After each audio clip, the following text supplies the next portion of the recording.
Koe te whānau and welcome along to Eventfinda Stadium on the north shore of Tamaki Makaurau. Auckland Tuatara hosting the Southland Sharks in a round 14 Sky Broadband Rapid League matchup. The visitors coming in to this game fresh off a win, and they are rare as hen's teeth in Southland Rapid League wins, just their third on the season against the Hawks a couple of days ago. Casey Frank, Andrew Mulligan on hand for this one, and these games are so important for the overall standings in the NZNBL. We can't stress it enough because these two teams are really trying to help the main game and the standings and how they correspond to that, because just ignore the way the standings look and who's won and who's lost. Look at the points percentage, that's key. You can see the Tuatara, Casey Frank, at 102.32, and check out the Southland Sharks over the other page. Abysmal. Look at it. 3 wins, 14 losses, but the points percentage is not ideal. There's no other way I could say it. It's not exactly what you want to see, but every single point will help, because in the Sky or in the NZNBL, the points percentage for the Sharks is 94, and they're only a couple of points separated from the Tuatara right now. So a big win here today would set them on the stage. As we take a look at the fixtures and results from the round, the Giants stay on top of the ladder, keep things going against the Airs early in the week. Had a nip and tuck game just last night between the Fi and the Saints. As yes, Fi Sharks stay up there in the top 3 moles. Sharks come off a win over the Hawks, a Will Ledger 3. Winning that game with 8 seconds to go. Your starting 5 is Quake Webster, Alonzo Burden, Will Ledger, Hayden Collier, and Braden Inga. Good starting 5 for the Southland Sharks. Hayden Collier had 10 rebounds against the Hawks. The Tuatara going with a nice strip today, Casey. I do like that one. We've got the pattern on it as well. McIntosh and Wilkie. Chris Wiley gets the call up. Brother Josh away on age group duties. And you've got Josh Ledger, Will's brother, and Nick Barrow, of course. You take a look at the last 5 games. The Sharks, 2 wins out of their last 5, but it's 2 out of 3. Before that, there was a 9-game losing streak. The Tuatara have found form of late. A lot of that came with Zach Riley's insertion into the Rapid League. He's now in the NBL. Can they keep their form to the same level as it's been of late without Riley in the lineup? Southland Sharks short-handed on this trip. Johnny Helu out with a calf injury, so they've just got the one sub running off the bench. That's probably why they've put Alonzo Burden into the starting 5 here. And just not a ton of subs for the Tuatara either. Dan Fotu, the only member on that bench, and I would not expect him to see extended minutes in the Rapid League. This might be the 5 on the floor for the Tuatara today. 4 4-minute quarters, no coach timeouts. BNZ player timeout available for each team per half. Rapid League by name, rapid by nature. And an excellent kit-off between these two teams. The maroon, the purple of Southland up against the dark of the Auckland Tuatara. It's Chris McIntosh. We've signed him to get us underway. Chris Wiley. Well, double away for Dylan Wilkie. Nice cut by Josh Ledger, was missed by Wiley. Nick Barrow showing the extended range. It's cold in the gym. I can understand that. He says Collier might have got a piece of his shooting hand on that one. Well, he's not going to lie. No. He's going to definitely tell the truth, that Nick Barrow. Honest man. Collier, strong. Off the glass and in. Spent some time at junior college in Wyoming, and then 4 years in Canada at university. And Chris McIntosh on the weak side off the nice dribble drive penetration, knocks down a 3. On one end, McIntosh gets attacked by Collier. He comes right back the other way and drains the triple, finding that space. So important for his game offensively. Inga. Inga. Tough angle. Trying to find Will Ledger, and his brother Josh got the hand to it. Brothers facing off against each other today and matched up as well. Will and Josh Ledger there.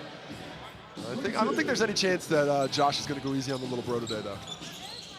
Crystal Charlies and Tanika Ledger Walker, cousins. And Burton, his 3 is good. So Burton, first Rapid League game of the season, showing off that form. That is so impressive at the NBL level, as Josh Ledger just thinks Thinks to bring back that pass just a little bit too late. Taking another look at the triple splash. Goes to net. Quake Webster up high. Gets it back from Collier. 5 on the shot clock. Collier goes to the right hand.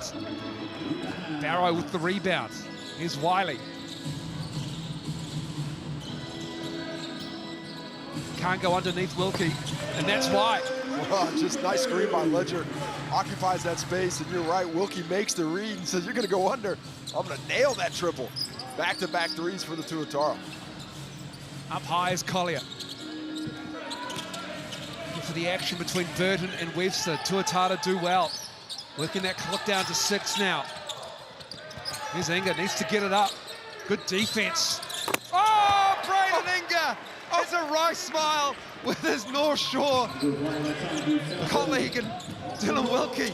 He just grew up around the corner. He's got a lot of fans here today. He doesn't want to use it all up yet. 2 local boys going at it at Eventfinda. Braden Inga with a highlight 3. How about that? Prayer gets ended. Shot clock running down. Inger has no look at the rim. Look at this. Well defended. The step through side. Step splash. Nothing but nylon. I think it's the hair. He's growing out the hair. Yeah. The tough shots are just coming easier for him. He's just returned from playing in the UK and England as Braden Inga. And he really enjoyed his time over there. Just talking with him before the game.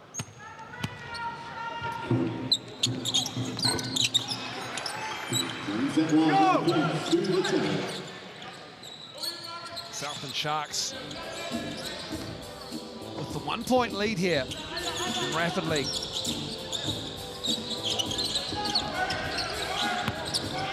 And Collier skipped out. He did. Good defense by Barrow. It's hard once you get a hip check from Nick Barrow to go anywhere else but out.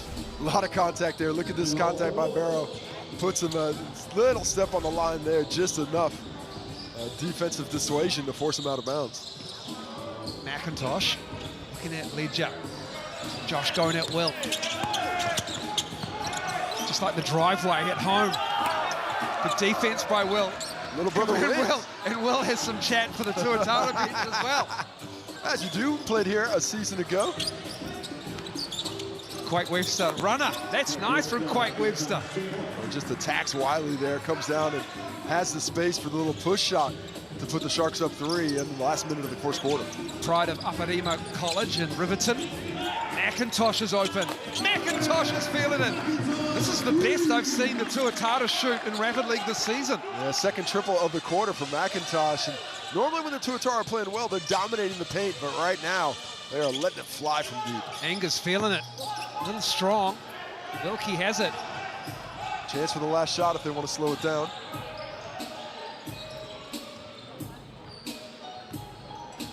Just timing it. You want to set that screen at about 9 seconds. Here comes Josh Ledger. They go underneath. Wiley rather. Turnover. 5.5 to go. Sharks got a bit of time. Nice attack, but a bit of contact from Webster there made that holding onto the ball pretty difficult. The player timeout comes at the end of the first. They decide to use it early.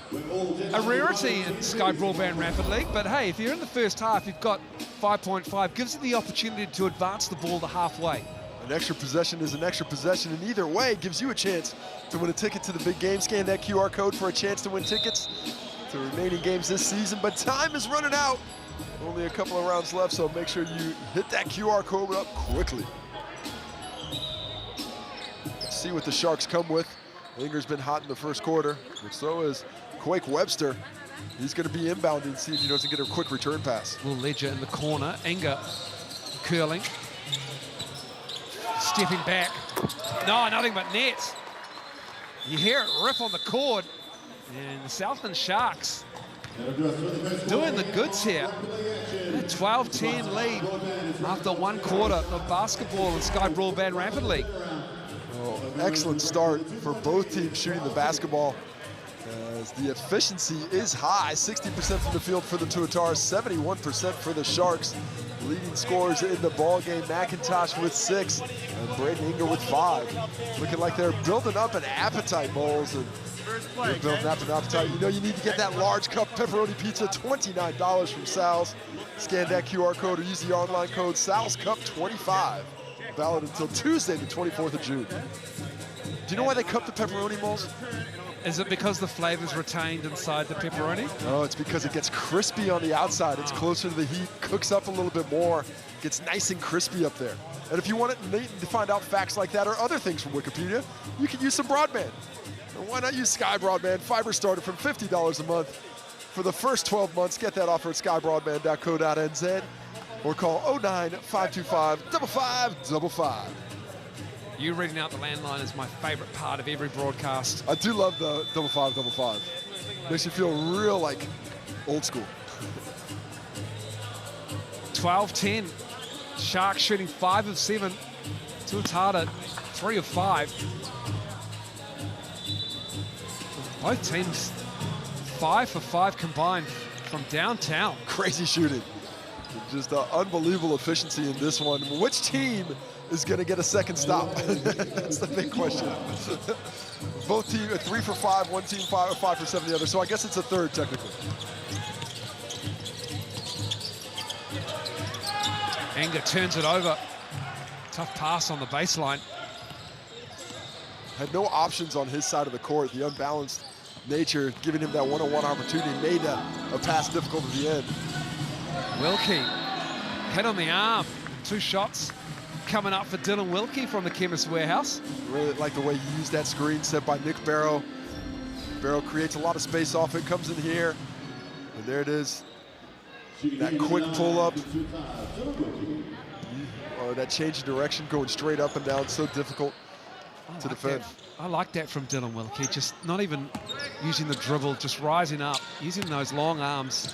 Tall player, nice release. He is a threat from anywhere on the floor with that shooting touch.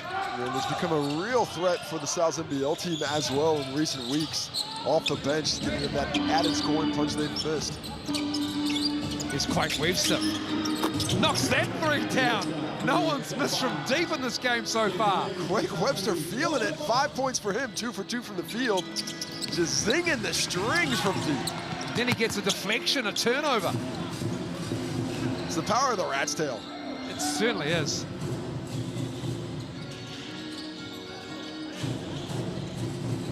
Here he goes again.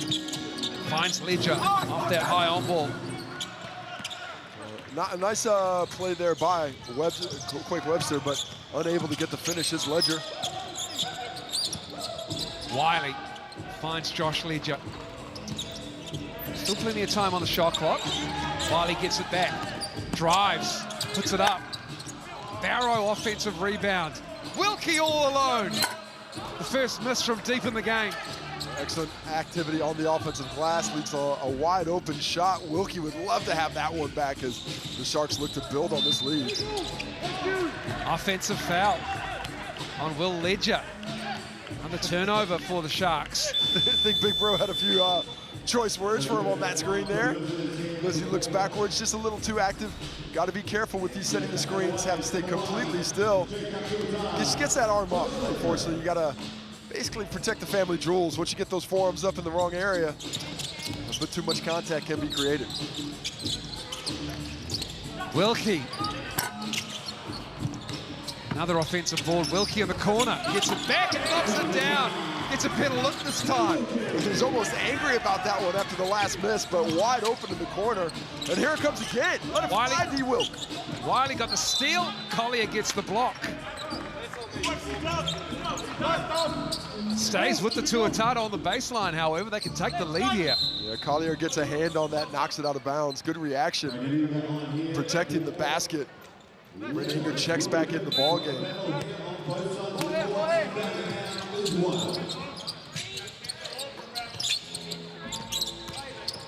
Handoff to Wilkie from Barrow. And then it's going to be Zoe Burden, I believe, with the hold. Hit him around the waist. A really nice offense there. The screen once again, little way screen action. Wilkie gets the catch. That time he recognizes the switch and tries to get it to Barrow down low. But Zoe Burton just getting the hand on when he's knocking that ball away. Takes the foul, and they're unable to tie it up on the first attempt from the Chemist Warehouse. Zach Riley to your left of the screen there, getting the start in the Sal's NBL game. Usually coming off the bench, but Cam Glidden's made a strategic adjustment to his 5. Like more of a defensive presence rather, and just another ball handler option for that starting 5 with Luther Muhammad in the backcourt. Collier, and he walked. That's the presence of Barrow's defense. You will not find Nick Barrow leap. He will stay grounded in the key, and it is hard to get a shot up over Nick Barrow. Yeah, I think the Tuatara bench convinced the officiating crew of that one. Good solid stout move, but you see the little spin move there, the shuffle of the foot because of the strength of Barrow's physical contest. Good hands from Burton, steals it away from Wilkie. Here comes Webster.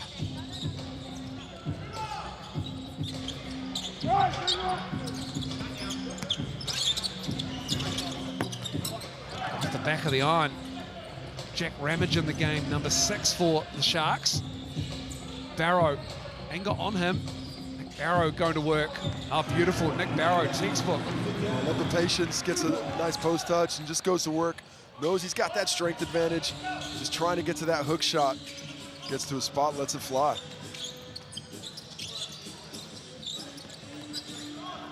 Poked away, it's Josh Ledger with the steal. Pulls back. The opportunity to guard, but Barrow wants another touchdown low. He's got the mismatch. Ramage, Wilkie.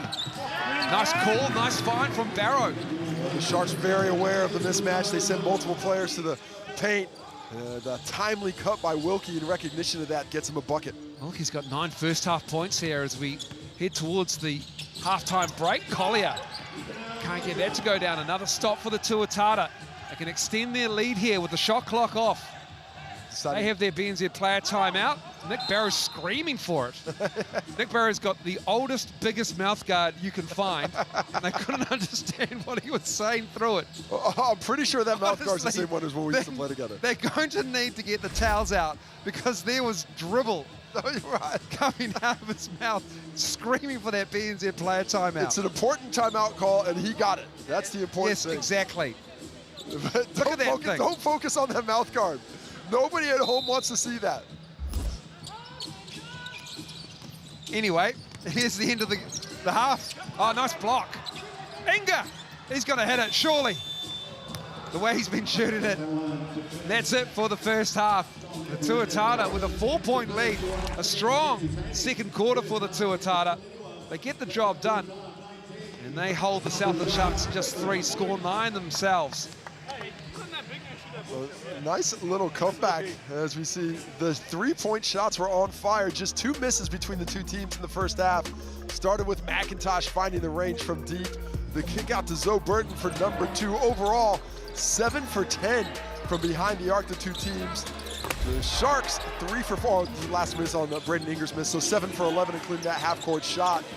But Inger and McIntosh certainly finding that range. Webster not getting let out of the party. There's a 3-part barrage finished by Wilkie on that one out of the corner. Taking a look at the wider stats in the first half. See those shooting percentages came back down to earth, but not from deep. 75% for the Sharks, and that was on the Brandon Inger full court heave at the end of the quarter there.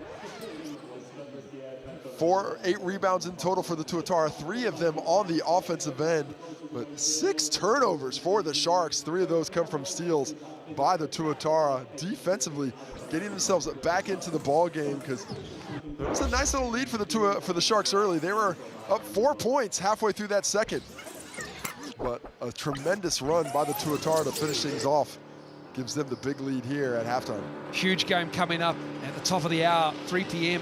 Sal's NBL round 14 matchup, arguably the game of the round. So much on the line for these 2 teams to stay in the 6. Tuatara get the win, they'll leapfrog the Sharks into 5th spot. And they'll go to 9-8, which is currently the record for the Sharks. Everybody on the outside looking at this game as well. There are 3 teams outside of the 6 with 7 wins. And the Tuatara looking to build into the 6 here, move up the ladder, and distance themselves from missing out on the playoffs. 3-time grand finalists in the last 3 seasons. And it hasn't been as quite a dominant season as they've used to this season as they've enjoyed over the last couple, that is for sure. Back underway, 3rd quarter. Tuatara finished that 2nd quarter with an 8-0 run to take this 4-point lead. Can they keep it going? McIntosh left it short, gets it back though. Long shot, long rebound. Pulls it again. Oh, rattles it down. Closeouts just aren't there for the Sharks. Miscommunication. And McIntosh will take that all day. 9 points for him, 3 for 5 from behind the arc. That's all his action. As Tuatara built a 7-point lead with an 11-0 run. Webster, 4 points a half. Excuse me, Casey. Looking to Burton, who pulls a high arcing 3-point shot out of the bag. And Tuatara looking to build on a 7-point lead here. Get the stop, and it's Ledger to McIntosh. They close out on him through Webster. Fires it into the hands of Barrow, but turnover. Here's Ramage going the other way. Takes the contact, puts it off the glass and in. A little activity in transition, just what the Sharks needed. Their half-court offense had stuttered a bit. Ramage gets loose in transition for the finish to spark the offense back to life. Wilkie with Ledger. Bounce pass to Barrow up high. 7 to shoot. Wiley stepping back, stepping through. Puts it in. Whoa, incredible footwork. Don't know if it was on purpose, but somehow kept that pivot foot down for the step through. Takes the contact from the younger Ledger, still hits the bucket.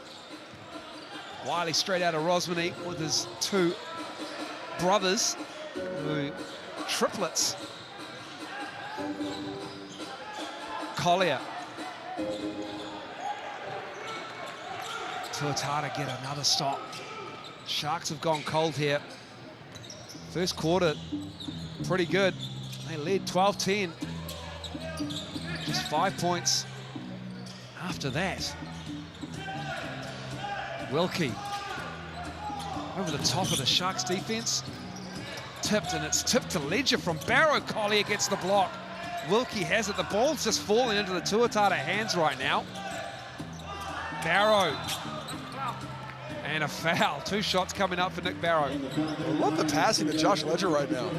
Active on the offensive glass. He's not calling his number afterwards, though. He's really looking for his teammates. Just the 1 shot today, but he's got 4 rebounds and 2 assists, as well as a steal.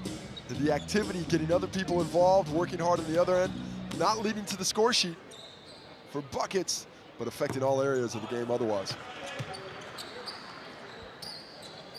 Different game. They had 24 rebounds, the Sharks, against the Hawks 2 days ago in their win, 30-29 in Rapid League. They've only got 4 rebounds total in this game so far. A little bit different against the big boys of the Tuatara. Nick Barrow and Josh Ledger have as much size as any Rapid League team in the competition, and they have been controlling the boards as co-chairman. Another one for Ledger. That's 5 for him.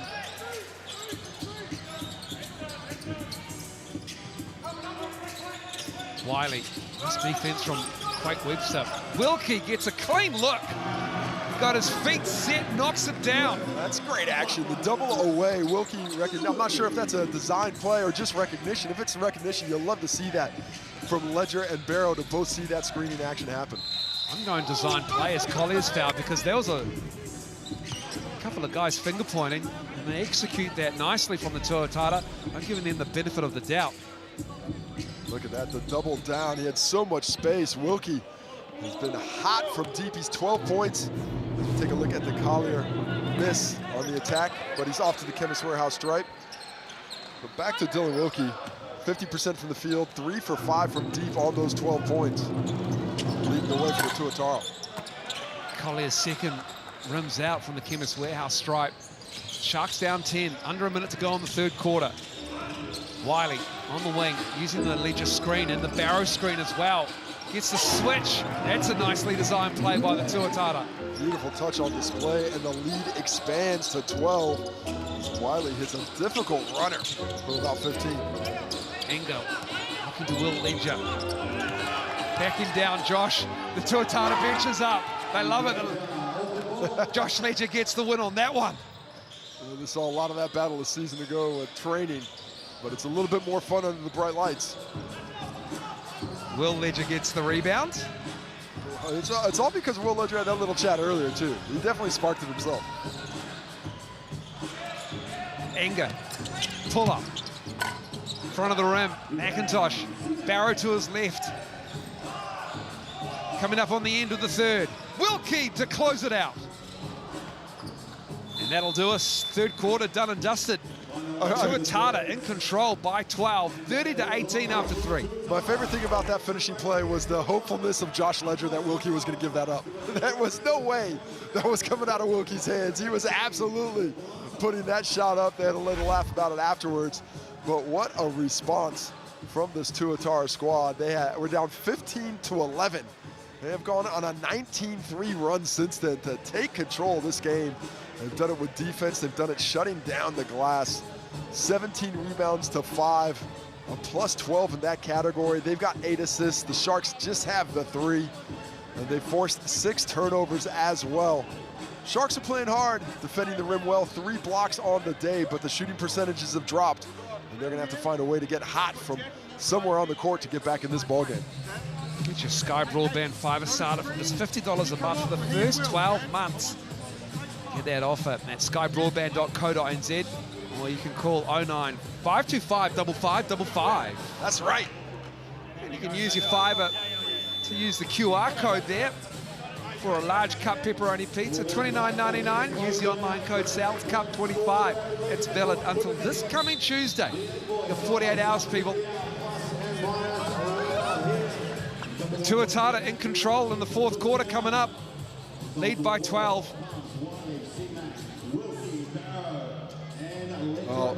Key moments here at the opening of the quarter for the Tuatara. If they can shut things down defensively, take away the clean looks for the Sharks, they should be able to cruise home. But the Sharks have about a minute and a half here where if they can get hot, force some turnovers, get 2 or 3 quick buckets, they can find themselves just putting enough pressure on the Tuatara to get themselves back in the ballgame. Quake Webster to begin the fourth. Will Ledger. Collier regathers. Oh, Wilkie got an opportunistic steal there.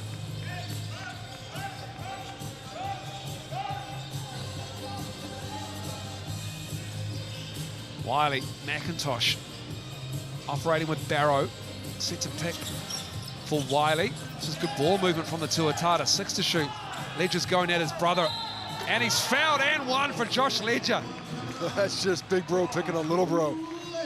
If that happened in the lounge when they were 12, he would have got a hiding and getting told off, but he takes him down to the low post and just drops that shoulder. Look at him drop the shoulder right through Ledger, displaces him. Collier comes across, gets a swipe of the ball, but the strength of Ledger able to get the finish. Makes it from the Chemist Warehouse line. Lead is 14.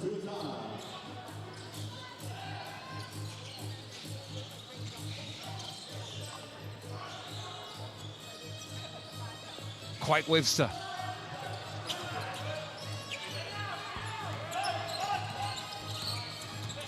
Enger to Webster. Wing 3 is long.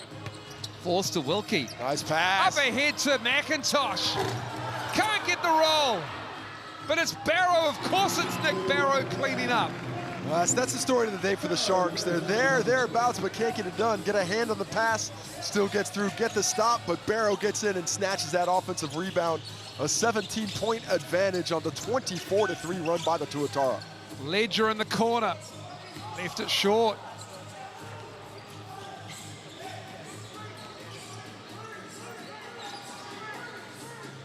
They had 12 points in the first quarter, the Sharks. Now it's Wilkie missing that. Rangy. They've only got 6 after that first quarter. That is dried up. One of them was an opportunistic 3 from Braden Enger, to be fair, as well. Oh, nice card. Just a little bit in front. Collier tried it. Yeah, their execution has just faded a bit as this game has come down the stretch. Zoe Burton about to check back in the game for the final team Mets. See if he can't get hot from deep to give them a little bit of hope. But more than likely, this one's put into the chili bin. Takao Cooper gets the start of the main game. It's in the spot of Lonzo Burdens as Will Leger takes a seat. Midway point coming up in the fourth quarter. It's Chris Wiley. Wilkie. Barrow.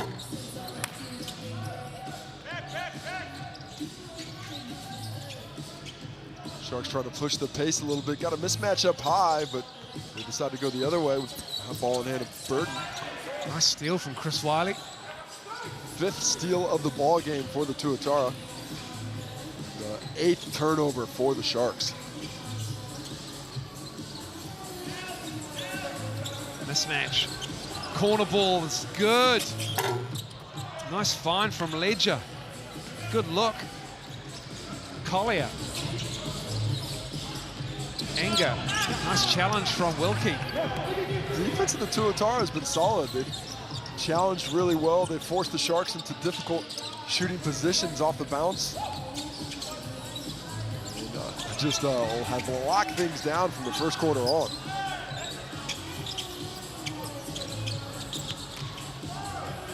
Under a minute to go.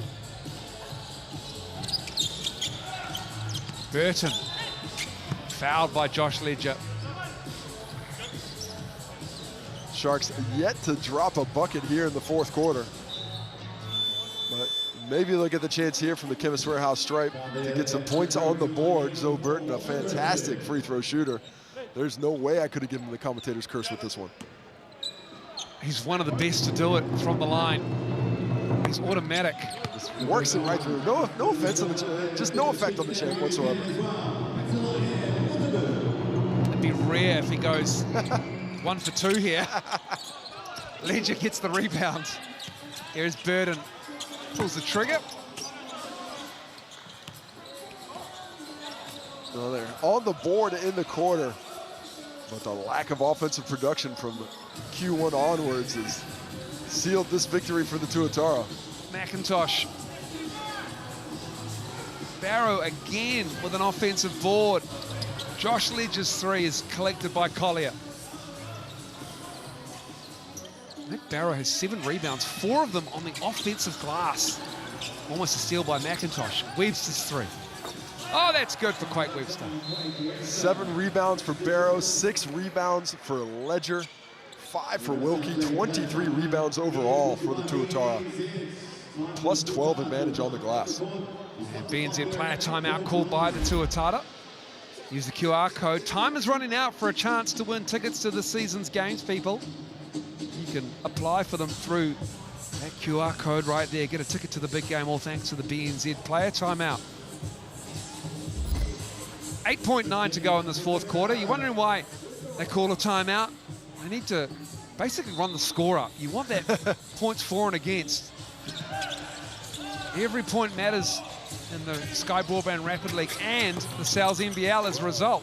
Barrow with another offensive board, and that will do us for the game. Tuatara, they win by 13. They were down after the first quarter, 12-10, and they just storm home 35-22 over the Sharks. And the Tuatara, powered by Dylan Wilkie's 12 points, 3 threes on that one. And you can see there the field goal percentage dropping away for the Tuatara, but they were always in control after that first quarter. 9 offensive rebounds. That'll do it against an undersized Southland Sharks team. And let's go to Casey, who's got Dylan Wilkie with him. Start today. Very hot start today, Dylan, for the Tuatara. What enabled this three-point explosion? I mean, I feel like we're a great three-point shooting team. You know, our stats haven't reflected the last few games, but we know we can get out there, run and gun. So that was our game plan. You know, we only have 5 today, so it was like, play with confidence. You know, if you mess up, you can't come out. There's only 5 of us. So I definitely feel like we had a confidence, played as a team, as a unit. Felt good out there. It was a bit of fun. Looks pretty good too. What Lord for the defense, you were down 15-11, and from that point on only gave up 7 points the remainder of the game. Really shut them down over the last 3 quarters. What was the key on that side of the ball?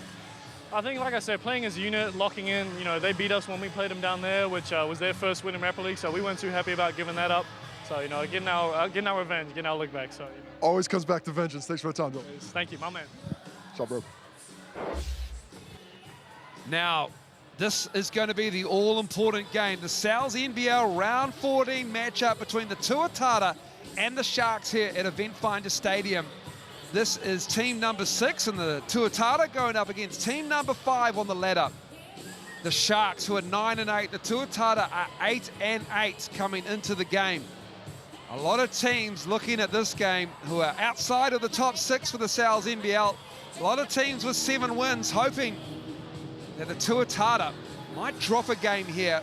Makes it easier for them to get into the 6. The Sharks coming off a win over the Hawks on Friday, looking to maintain a couple of road wins, all 2 important road wins coming up in June. Playoffs begin in July, and so round 14, a critical game coming up in the NZNBL. Make sure you join us 3 p.m. local. See you soon.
Just 16 games remain in the NZNBL season. Round 14 sees the Auckland Tuatara and the Southland Sharks in one of the most anticipated games of round 14, if not the key game. It is team number 6 against team number 5. The Tuatara just below the Sharks in the standings. They're 8-8 are the team with Rob Lowe, and the Sharks, the visitors, are 9-8. And there are a lot of teams with an eye on this one. Andrew Mulligan, Casey Frank on hand. And Casey, when we're starting to count how many games are remaining, you know how important these fixtures are. It is coming right down to the business end of the season. And when you're looking at it, I think this game by itself, without any, if both teams won out the rest of the season, this could be the difference between a 3 seed or maybe a 6 seed. So absolutely all coming down to the wire here at the business end of the season, Andrew. For Sam Timmins and the Sharks, just 3 games remain, including this one on their season. And for Dan Futu and the Tuatara, they have 4 games remaining, including a matchup against the Southland Sharks. Round 14 has had some interesting results. The Giants, they win. They keep their playoff dreams alive. The Rams do Rams things, the Cobra Kai of the NZNBL at the moment. They have no mercy. No mercy on whoever's in front of them. They beat the Nuggets. Put them in a bodyguard mold. Yes, it's pretty much that. Sharks get a win over the Hawks just 2 days ago. And the Bulls finally get a win after 7 straight losses. They get them over the ears. The Saints tip over the Phi and TSB Arena in Wellington. And the Jets and the Rams still to come today. Here's how the ladder looks, and you can see these 2 teams at 6th and 5th in the standings. It's the points percentage you've got to keep an eye on. And you see how desperate those teams are fighting for it. The Tuatara have a slight advantage now. The Jets played later on today against that Rams team. That's very likely going to be 8-8 for them, meaning everybody on the bottom half of the top half of the ladder is fighting for it, but not that far behind. The Bulls, that season-saving win against just passed against the Airs in their home court. The Phi still in it, and the Giants and Hawks, despite everything that's happened to them this season, just a couple wins away, and things are all right. 9-11 might be able to get you into the postseason party. Yeah, the magic number seems to be 9 for the top 6 to get in there. This is the starting 5 for Jonathan Yim's Southland Sharks. Tukaha Cooper gets the start. A little bit of size, a little bit more aggression with the ball on the floor. Caleb Asbury, Josiah Alec, Caleb Boona, the import. Sam Timmins joins the team a few weeks ago from Japan, and that is a big bruising front line on the glass. Those 3, 53, 20, and 33, all had double-digit rebounding numbers against the Hawks on Friday. And a huge game from Sam Timmins, just coming to his own, but that partnership between Alec and Timmins down low is going to be massive. Those guys do so much work down low. It's going to be interesting to see if they can have that effect in the game. Excuse me, Jonathan Yim caught up with Casey earlier. Coach, 4 wins on the trot. This midseason revival has brought the Sharks back into the finals chase. What's been the key from your point of view to finding this form of late? Well, I think just our ball movement and the fact that, we're really playing well together. One of the big things that I always say about our group, one of our strengths is our unity. And I think that when you see us offensively, we really are playing with a lot of unity and togetherness. Second part is just defensively. Like, we've been getting a lot of timely stops. That's really helped us and propelled runs and given us a great opportunity to kind of take the win. Well, speaking of defense, coming up against the Auckland Tuatara today, they have a great amount of offensive versatility. Muhammad with the ball, those big shooting from outside. What is key for the Sharks to slow down the efficiency up to get a good chance of getting the win today? Yeah, I mean, the Tuatara are really tough offensively. I mean, they're very well coached. They execute at an extremely high level. For us, it's just being able to guard for the full 24 seconds and then guarding for the entire 40 minutes of the game. Jonathan Yim speaking there with Cam Glidden. And Jonathan Yim in his trademark Argyle sweaters. Casey, I chatted with him before the game. He has 27 of them in his collection. That is specific. And it's got a lovely story behind them as well. His grandparents and his grandmother especially loved the look when he had his last head coaching gig. Unfortunately, neither his grandmother or grandfather are with us, and therefore he wears the Argyle sweater out of tribute to his grandmother.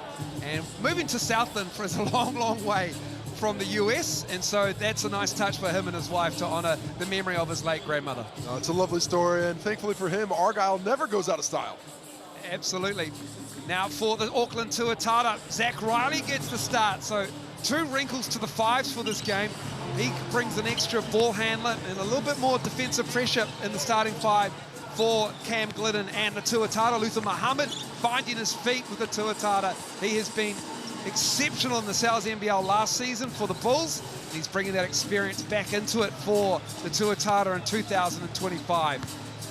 And here is Luther Muhammad, Cam Glidden starting to warm into their work as their season comes down to this kind of matchup with a team directly above them in the standings. Cam Glidden joined Casey earlier as well. Cam, coming into today's game, the Southland Sharks 4 wins on the trot. What is it about that team that the Tuatara are most concerned with slowing down today to try and get the win? Yeah, I wouldn't say we're concerned about them, but they're definitely firing. I think bringing Sam Timmins in is kind of even their playing field out a little bit more. Having a big guy in the middle that can like facilitate, protect the rim has really helped them. We're looking forward to the challenge because we both know how important this game is. And the Tuatara offense has looked great being run by Luther Muhammad. As the season comes along towards this business end and he gets more comfortable, what do you see the Tuatara offense really looking like down the stretch now that it's feeling a bit more comfortable? Yeah, I really trust Luther with the ball in his hands to make the right decision, but it's not all on his shoulders. I think Rob Lowe is someone that we can really depend upon, and all our veterans really. So yeah, when it gets to that late clock, late games, I really expect our guys to come together and find solutions on the court, and Lou will be kind of the head of the snake when it comes to that. And this is how it looks in the stats between these two teams. Not a lot separates them. Not a lot at all. You look at that offense, it's rising for the Tuatara. It's been much more consistent of late with Luther Muhammad and the lineup. It's the question for the Sharks is, are they going to be able to slow down this Tuatara offense as it's finding form? 91 points per game, that is not what you want to give up. That is 8 in the competition. Taking a look at the made threes, this Southland Sharks team, first in three-point rate and first in three-point percentage. That equals 10 made threes per game. The Tuatara, they like a little bit more on the interior, taking out the field goal percentages. And those assists, the Tuatara a little bit more on one, but no team is as dependent on the assist rate as the Tuatara. 2 out of every 3 buckets come off the pass. Tuatara might try and force this Sharks team to play a little bit more one-on-one. The Tuatara, they have the second best percentage of three-point rate at 42%.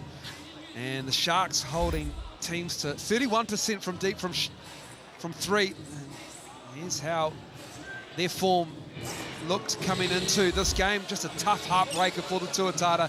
Hiram Harris, overtime catch and shoot. Bank shot really stuck with the Tuatara right on the craw. I don't think those scars have healed just yet. There's still a game like that finishes. You do a lot of time thinking about what went right, what went wrong, where we could have got better. And that will have stuck with this starting 5 as well. Let's see if they've learned their lessons and come out today with better late game execution. Matchups all over the floor for this game. Rob Lowe against Sam Timmins. Alec against Vidanovic. Muhammad against Asbury. And our ball carriers today with the ball is Cypress Bailey, son of assistant coach Justin Bailey. Rob Lowe's son comes out in the other one, so he meets the young fella. There's some future hoopers there. Rob Lowe, that's the smiliest I've ever seen him at the start of a game. It's gotta be because his son's coming out. It will be Timmins and Lowe to get us going here. Kalen Boone up against Tuach, Riley and Tukaha Cooper. How are they going to keep the Tuatara off the glass? And how will they keep the Tuatara from shooting threes and vice versa? It's all about to unfold before our very eyes as the Sharks control proceedings. Caleb Asbury. Caleb Asbury, a real key. When he plays under control, defined basketball, the Sharks' ceiling is high. If he gets a little bit loose with the ball, especially, gets tough for the Sharks as Boone hits a tough one. Kalen Boone, last couple of games, plagued by early foul troubles, had to sit, had 2 quick against the Hawks, sat, but only had 3 overall. Discipline in the second half, saw him play some major minutes, helped them get the win. He was great on the glass, Caleb Boone. He had 13 boards as Rob Lowe strikes the three over Sam Timmins. And that's what Rob Lowe can do, not shooting the ball particularly well from three, but he knocks down his first. He's always good enough to shoot it well, especially against Sam Timmins. These two very familiar with each other. And a bit of a contrast of styles, the strength of Timmins down low, the shooting ability of Rob out high. Going to be interesting to see who gets the upper hand. Boone feeling it. Takaha Cooper active early for the Sharks. Yeah, the Tuatara a season ago comes back. He's a starter for the Sharks. Timmins gets the roll. Just a little shot put with the shot clock running down. Rob Lowe, I don't think expected that shot, so he gave him a bit more space. Rob Lowe goes again. Asbury with the rebound. Well, that's going to be difficult for Timmins to show on Muhammad coming off screens and still contest Rob Lowe out deep. They might need to get us come down to switch there. Speaking of foul trouble, Caleb Asbury fouled out against the Hawks. 7 points, 3 rebounds, 7 assists. Boone over the arms of Tuach. Alec on the glass. Gives them another offensive rebound. That Alec Vodanovic matchup is going to be interesting as Takaha Cooper lets it fly. Offensive boards all over the place for the Sharks. They are crashing the glass in a double dribble call from Keelan Boone, trying to control himself on the sideline. Well, Tuatara don't mind that double dribble call. It will not. That's 4 offensive rebounds to begin this game, Casey. There's about 3 on that possession. They are crashing the glass. The Tuatara are going to have to be much more physical with those box outings in this one than they have been on the first couple of possessions. We've had 2 minutes of basketball. Neither team's had a defensive rebound. Zach Riley has it poked away, and it's adjudged to have come off his hands. Take another look. He comes around the corner here. He does get hit, but I think the right call. It does come off his hands afterwards. If that goes straight down, maybe it is off Boone, but the way it knocks forward, well spotted by official Ryan Jones. Right there in position. He's the Barter card referee, Ryan Jones. Asbury operating with Timmins. Goes again, touches the paint, falls away. Timmins on the glass, that big size. It's going to be a battle down low for Lowe and Vodanovic to keep Alec and Timmins in control on the glass. Beautiful move by Timmins. The footwork after the rebound, impeccable to get off the left-handed runner. It's interesting to see what the matchups are and how much switching goes on in this game. There's Tuach over the top of Cooper. Sharks defense not really giving up a lot of penetration right now, doing a great job on the one-on-one matchups early. Boone is cutting through, and here is Takaha Cooper, former Tuatara player. Can't get the roll. Alec has it. This could be a timeout to the Tuatara soon. That's 6 rebounds already on the offensive glass. That is not great, as Cam Glidden and the Tuatara do call timeout. Caleb Asbury gets the bucket, and it's 8-3 to the Sharks, but it's the offensive rebounding killing the Tuatara right now. Sharks are 4 for 10 from the field. They've missed 6 shots. They've gotten every single one back. If I'm Coach Cam Glidden, I'm just taking a flamethrower to him over there right now. Now you can see Alonzo Burden there. He had a special moment in the Friday game against the Hawks. He's in town to see his dad honored with his jersey retired by the Hawks. He caught up with Casey earlier. Well, so a huge night for Hawke's Bay basketball a few nights ago, and especially for your family as your dad got his number retired. How was it being there on the night, the fortuitousness of the schedule allowing you to take part? It was amazing, Case. Just seeing my dad get honoured for the hard work, like I said before, the blood, sweat and tears. I've seen it all through growing up and stuff like that. It was a massive occasion for me and my family, and obviously my dad. Yeah. Of course, on your own basketball journey and your dad's legendary career, I'm just wondering if there's any lessons that he was able to impart of you that you've taken along with you on the trip that you've had with the game. Yeah, of course. Dad was a true professional of the game, so I've taken that with me. Obviously, he coached me all through age groups. He taught me how to shoot, all of that stuff. So there's too many to list, obviously, but Dad's been a massive, massive part of my basketball and my basketball journey, and I'm really grateful. Yeah, a beautiful moment for the Burden family. Zoe Burden not starting today's game, but just great from both teams who stood out there at halftime to be a part of it all. Didn't go back inside their changing rooms for halftime. And a nice gesture by the Hawks organisation to work it under the schedule like that. Back underway, Dan Footer's in the game for Rob Lowe. and instantly makes an impact. He felt like he was hit on that three as well. Dan Fotu has been more aggressive offensively the last couple of weeks. He's such a solid defender, an excellent rebounder for him, but I think he's got a little bit more space to go when it comes to scoring the basketball for the Tuatara this year. Asprey has it poked away, but it falls to Cooper. Drops it off, and Keelan Boone gets the roll. Oh, great cut from the weak side. Tukaha Cooper finds him at the last moment, but Boone not settling for shots from the perimeter, attacking the basket without the ball. Tuach. Falling away over Josiah Alec, leading the MVP voting. Fotu again. Rounds. It's Fotu. Left that one short. When Dan Fotu gets that perimeter shot, especially when Timmins comes out, I'd like to see him put it on the deck, attack him off the bounce once he make him really uncomfortable in that perimeter D area. Dan's older brother, Isaac Fotu, just walked into the gym as well. Oh, show up for the tip, Isaac.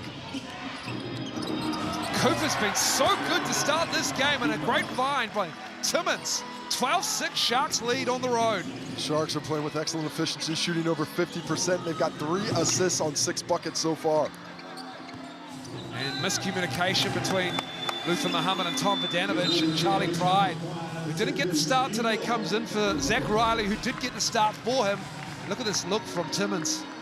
Just a beautiful pass, very tough angle to get that through cleanly. An easier angle if he's a bit lower, but once he started dribbling up, you can forgive the defense for thinking that option went to the wayside. Asbury hasn't had a lot of touch on ball yet, happy to facilitate early.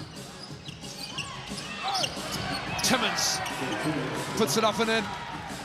Good strong contest from Vodanovic, but the size of Timmins too much to contain as Asbury gets called for the whistle here. There is Isaac Fotu, basketball legend for New Zealand, and a stellar career in Japan, probably fielding calls for more teams who want to get a piece of Isaac Fotu's game. He signed a 3-year, I think it was a 3-year deal last season, so it's a couple left still. What a career he's had in that part of the world. Japan so strong. That's very active defensively. He has taken the challenge of guarding Luther Muhammad today. I believe Ella Fotu is here as well, Casey, on the baseline. Sister of Isaac and Dan. Here is Dan Fotu. Braden Inger's in the game, and stout defense. Tuach gets his own rebound. Puts it up and in. It's tough going for the Tuatara right now. This is finals basketball level activity defensively. Both teams are very into the physical game early. Boone felt like he got hit. Might have just lost it on the way up. That's why that shot looked a little awkward. Tuach in rhythm. Boone got a piece of him. There was definitely some contact on that one. Boone's leaked out. Boone gets an easy bucket. 16-8 is the lead. Well, the Southland Sharks are finding opportunity in transition. Both teams contesting shooters very tightly early in this game. Pride. Well, Charlie Pride misses it all, and it goes off the hands of Fotu. Rob Lowe's back in the game for Vodanovic. Southland Sharks ball. Cooper and Alec come into the game. Asprey, Timmins, and Boone sit. So who's the third sub coming in? No, Boone doesn't sit, excuse me. He's out there with Inga and Zoe Burden. Well, the three-point line being a little kinder to the Tuatara, 2 for 6. The Sharks 0 for 5. But the Tuatara are unable to get anything going inside the arc. They need to find some way to attack the paint successfully. Burden with the pull-up. Had a look at the cutter and then drops it in. Lead is 10 for the Sharks. Tuatara need to find a way to fire offensively. Just a lack of penetration, the solid defense from the Sharks making things very difficult on this end. Miscommunication there, broken up. Sharks look dialed in, Casey. Nothing quite like a road trip. Get a win on the first game. Band together. They've been building all season long. You heard Coach Lim talk about in his pregame interview. It's about the connectedness of this team. And from the start of the season, they were just waiting for Timmins to get to full strength. And since he's come aboard, they've been a bit different unit. Luther Muhammad left it short. Charlie Pride, though, extra effort, earns them another possession. And here's Muhammad to the cup. Good defense from Alec and great rebounding from Dan Fotu. It is a battle down low, just like we thought it would be. Scrappy early. The Tuatara not dealing with it as well as the Sharks are so far. Takaha Cooper, Alec up high. Oh, Takaha Cooper just threads it through and lays it up and in. Nice spacing there by Inger going to the weak side corner. Rob Lowe's got to worry about him and his shooting ability, so he can't contest that shot. Lowe, oh, nice find. He's so good, Rob Lowe, seen over the top of the defense for Cutters. He can't penetrate with the dribble, penetrate with the pass. Beautiful dime there by Rob Lowe to get the Tuatara back online. It's been a long season for Rob Lowe. He's come off the grand final series defeat at the hands of the Illawarra Hawks for the Melbourne United club, and he's come straight basically into it for the Tuatara, and he's not 100% as well. He's been dealing with an ankle issue over the last few weeks. But if you're out there, you're out there. If you make yourself available, you're judged by everybody else who's available. And he knows that he's got to do a better job right now, especially on the defensive glass, where the Sharks have picked up 7 offensive rebounds off of 8 misses. Boone. Bang goes Kalen Boone. Woo. He's got his eye in early. He is aggressive off the tip today. 9 points already on 57% shooting. That was his 4th field goal. Mr. Muhammad drops it off for Rob Lowe. Just the offense just runs a little bit smoother when Rob Lowe's involved for the Tuatara. They are down 11 though.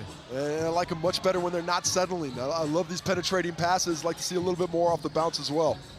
Here's Asprey looking at Alec. Alec tough against Rob Lowe. Great defense. Wilkie with it. Rob Lowe, he's gone between the legs already. Behind the back, dangerous pass. Pride on the wing. In the corner, can't get it to go down. Boone gives it to Zoe Burden in rhythm. Love that transition attack, but the counter attack now from the Tuatara available. Luther Muhammad decides to pull it out. Low. Second 3 is good in the corner. Gotta recognize Rob Lowe spacing out like that. He is, as you mentioned, maybe not 100% with that ankle injury, so more looking to catch and shoot than drive. Keelan Boone misses that. Alec on the glass. Just such work rate. Man, he is just putting in the work on the weak side. How about Josiah Alec? Just 2 points, but 4 offensive rebounds already. Rob Lowe's on fire right now, knocking down another 3. And Alec looks at him and decides, what are we going to do about that, as he bangs into Rob Lowe, and that's the activity of Josiah Alec, these two battling at it. Rob Lowe, 11 points on 4 of shot 5 shooting. Alec now 2 for 5, his 4th point there. If Lowe falls on the initial contact, he might get that charge. He delayed it a bit. I think that's why he doesn't get the whistle. Differential of about 3 seconds between the shot clock and the game clock. So it's going to be Luther Muhammad with 4 to shoot. Muhammad fouled and one. Luther Muhammad to the cup and head to the Chemist Warehouse strike. Well, 4 seconds still left. Nice attack there by Muhammad. See him, gets the larger boot on him and just goes straight to the cup. Asbury not straight up. That's why he picks up his 2nd personal foul there. And despite the fantastic start for the Sharks, the Tuatara have a chance to go down just 2 buckets with a make here.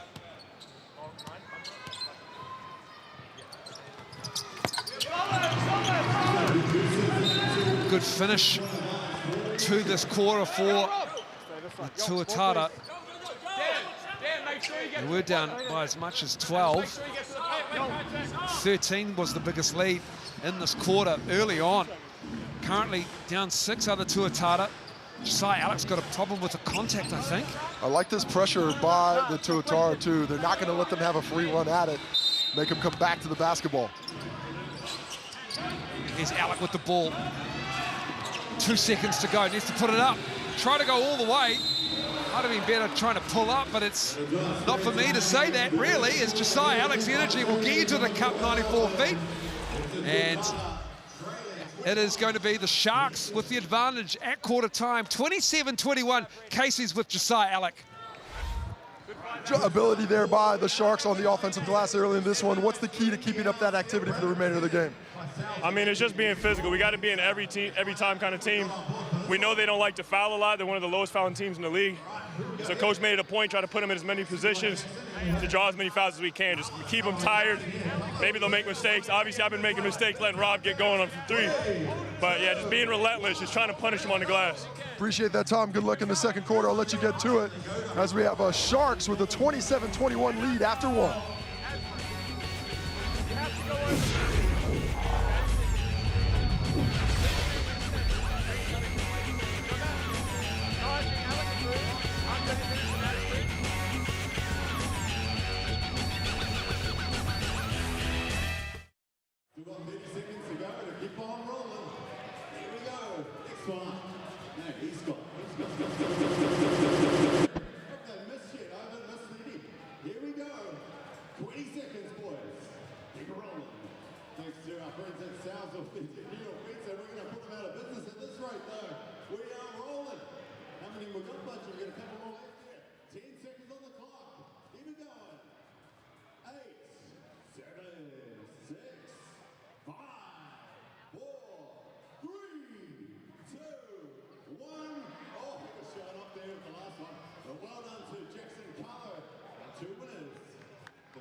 Prizes still available throughout the season. Keep your eyes open for these ones, and you can also get involved in the NZNBL Steel, available at all South Beach arenas across Aotearoa. It's a combination of the famous New York City pepperoni, classic cheese, and delicious scarlet knots all laid up in a deal to make you dribble.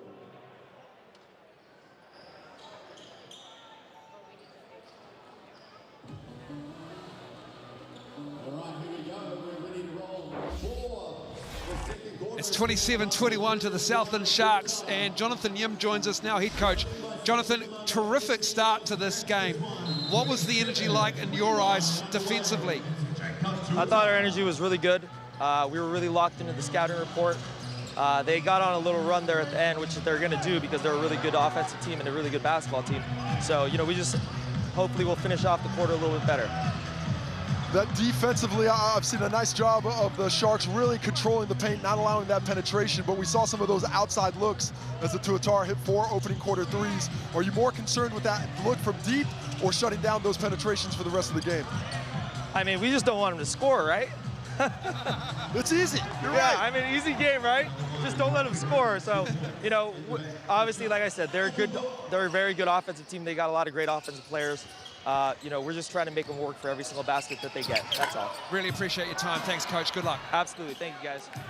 It's an easy game, Moles. Just score more than the other team. That's all. It's so simple.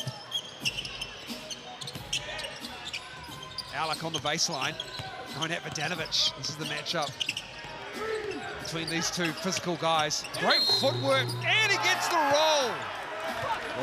Vidanovic did such a good job defensively, but Alex Sells, with that pump fake, leaves his feet, opening up the step through for the finish, and it's right here.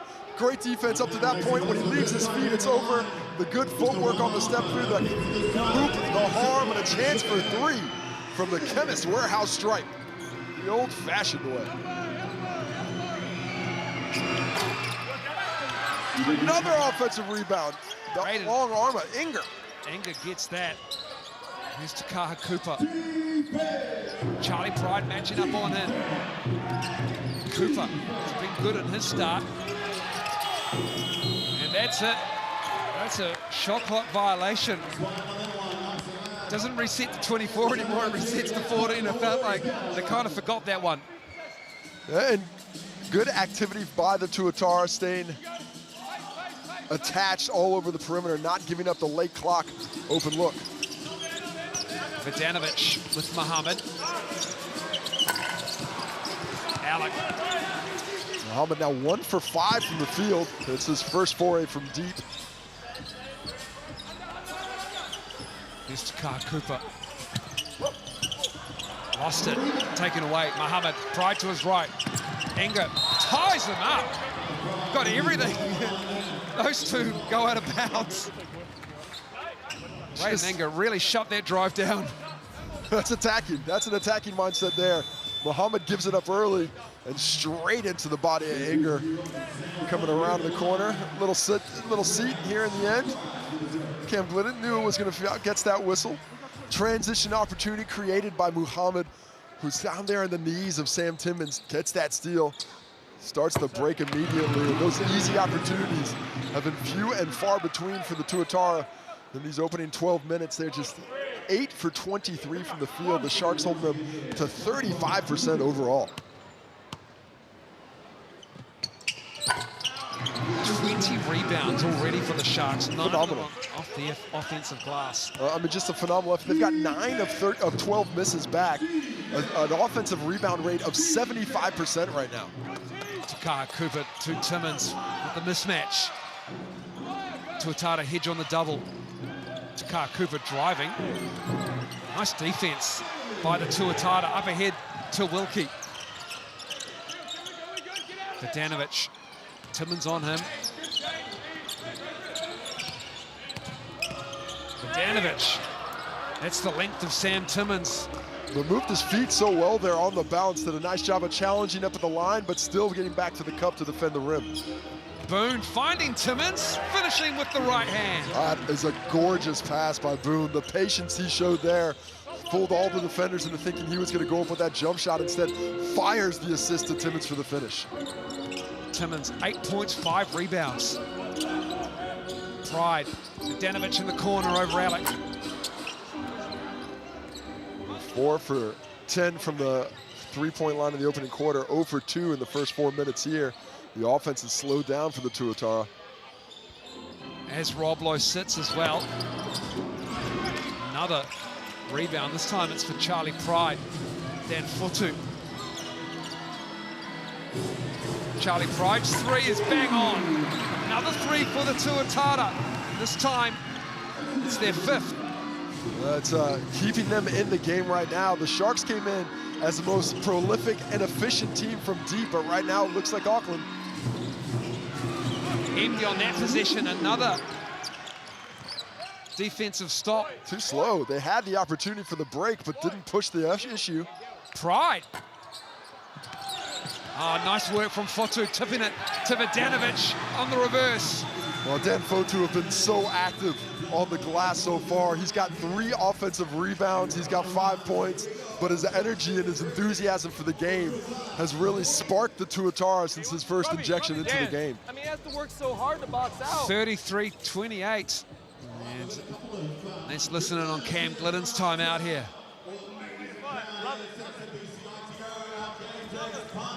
I know he's a league leader. Either sell it, run fucking straight at him as hard as you can, injure him, and fall over, or fucking go under, or do something. You keep getting hit every guard. Putting us in that fucking Tom V, you've got a knife.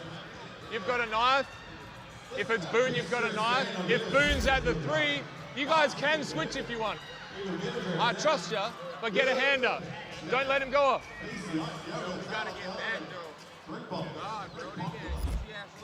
Next play, let's go with Denver.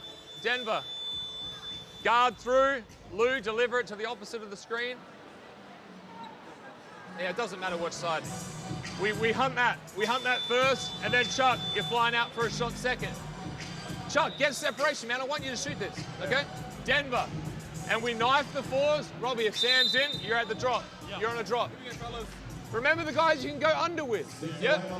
Apologies for the language, but I make no apologies for this tremendous deal. Large cup pepperoni pizza, $29.99. Looks like she's trying to fit the whole pizza in.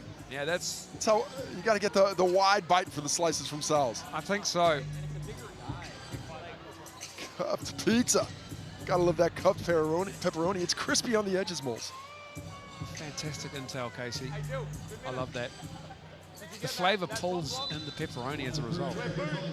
I love a flavor pull. Back underway. Here is Caleb Asbury. Gets it back, matched up with Luther Muhammad. Alec inside to Timmons. Rob Lowe's back in the game, and he steals it away. And Rob Lowe finding Tuach. kick ball from Alec, and that will reset the shot clock to 14. It was at 12. That's fantastic transition defense by the Sharks on multiple possessions in a row now. They're doing a nice job of stopping that initial drive and then communicating a matchup in the scramble, and that's limiting the opportunities for the Tuatara on the run.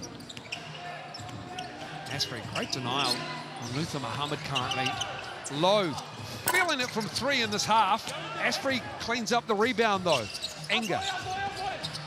Ray Enga from the North Shore, played his basketball growing up here. Asprey hounded by Tuach. Too much though. Just Tuach with a little bit too much of the touch. Gets the hands active in there. Asbury being harassed. Defensively can't find a lot of space. Asbury just at 2 points today, but he's got 4 rebounds and 3 assists. But he might try and get a bit more aggressive here in the second. Alec to Enga. Timmins wants it. Another turnover. Southland Sharks sloppy with the ball at the moment. That's all on Sam Timmins with that post behind low. He's got to be stronger with his body to keep the length of low from tipping it. 7th turnover in the game and an empty possession for the Tuatara. Luther Muhammad tracks it down though. Gets a steal to Rob Lowe. Great find. Rob Lowe, tough work over Alec, gets the bucket.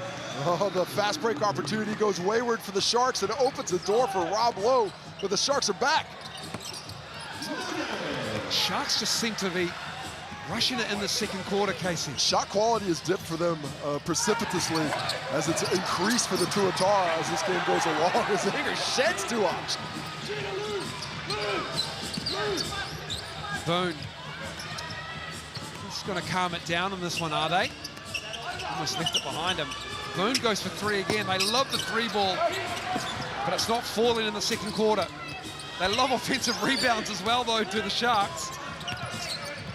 Boone falling away, and the key left it short. They can tie it with a 3, can the Tuatara. Patient possession for the Sharks, but didn't really create great opportunities. Need to work that ball side to side to force that defense to bend. Nice look, Rob Lowe, when he's on the floor, things run so smoothly for the Auckland Tuatara, and a timeout call by the Sharks. And just giving Rob Lowe too much space on the perimeter. As a shooter or a passer, you can't have a meter and a half between you and he as a defender. You know that he wants to shoot it. He's a really good facilitator as well when you give him that kind of space, and that's what the Sharks gave him here in that last possession. Hence they're only up 1 now. Let's go into the timeout and hear what Coach Lim has to say.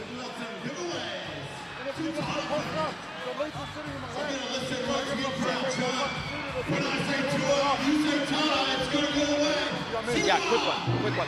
Hey, listen.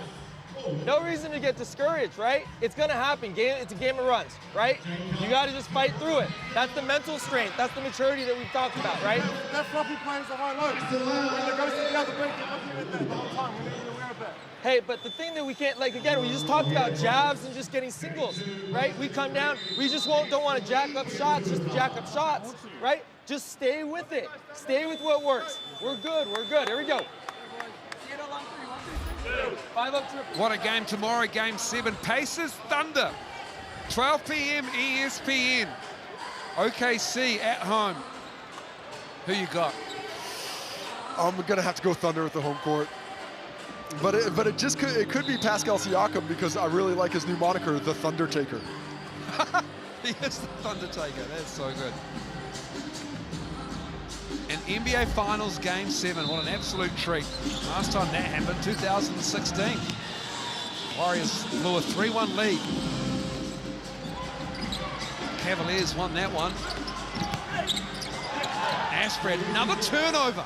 Asprey just ran full speed into Alec. Boone gets that shot out of there. Kalen Boone skying up high and swats it out of bounds. Well, Asbury, you see, he runs into Alec, thinks it's a foul, but that's his own teammate, and then Boone says, "No soup for you. Give me that shot."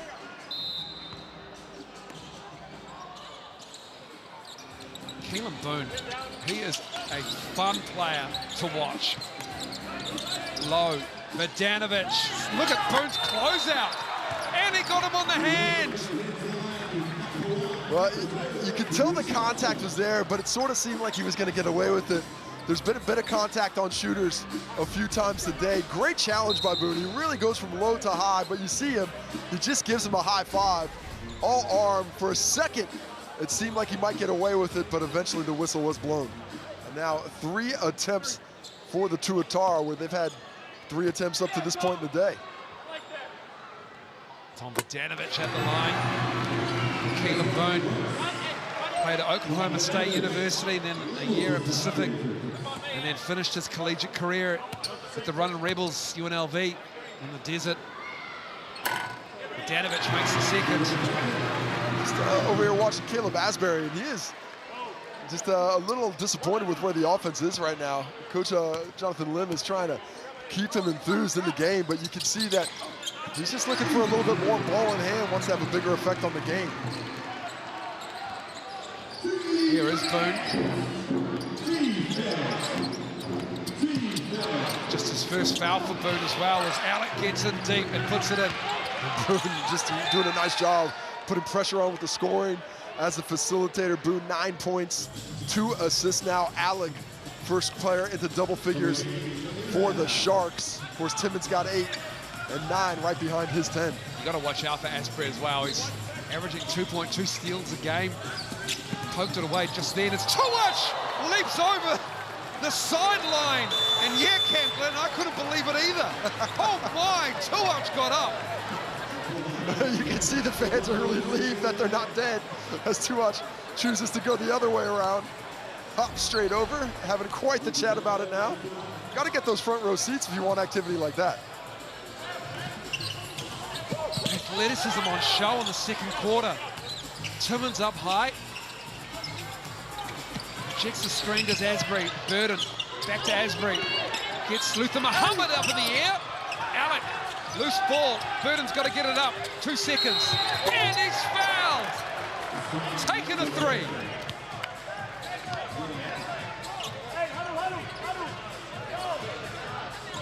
Huge that Timmons gets himself going again.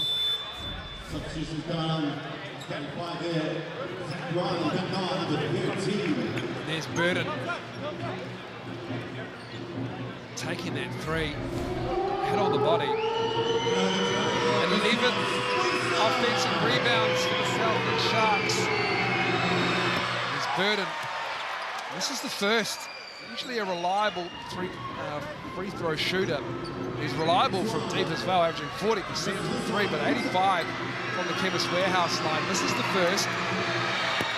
Makes the second. Off the bench in this game. Yeah, and such a dangerous shooter. You have to be so concerned with him when he's out there shooting. But the mistake that the Sharks made a couple plays ago, the Tuatara make on the rebound. And it's back to a Sharks lead.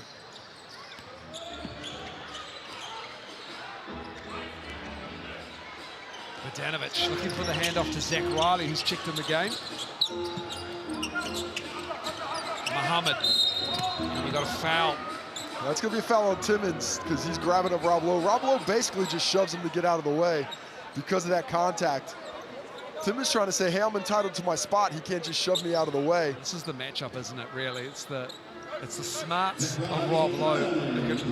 It's this craft, isn't it? Muhammad. And a foul on the baseline. Is that on Timmons? That is on Timmons. That's his second. 2 fouls in about 12 seconds there. Muhammad does a nice job of coming into the body. He fakes out Tukaha with that. But just a bit of a body contact there. If Timmons stays solid and doesn't twist, he probably gets away with it. But when he turns in to contest, he changes that verticality, and that's why the whistle goes Muhammad's way. This is as advertised, this game. The only thing I'm surprised about, Moles, is the lowness of scoring. You know, both these teams averaging over right around 90 points a game. And the Sharks are, giving up around that number as well, but the defensive intensity has been top-notch. Yeah, you mentioned it in the first quarter, however. It really is playoff intensity. These two teams are inside the 6, but nothing is guaranteed in 2025. Only the Saints and the Rams really have locked in their playoff spots. Rams go against the Jets and Palmy later on tonight. Another stop. They led by as much as 13 in the first quarter. The Tuatara can take the lead here.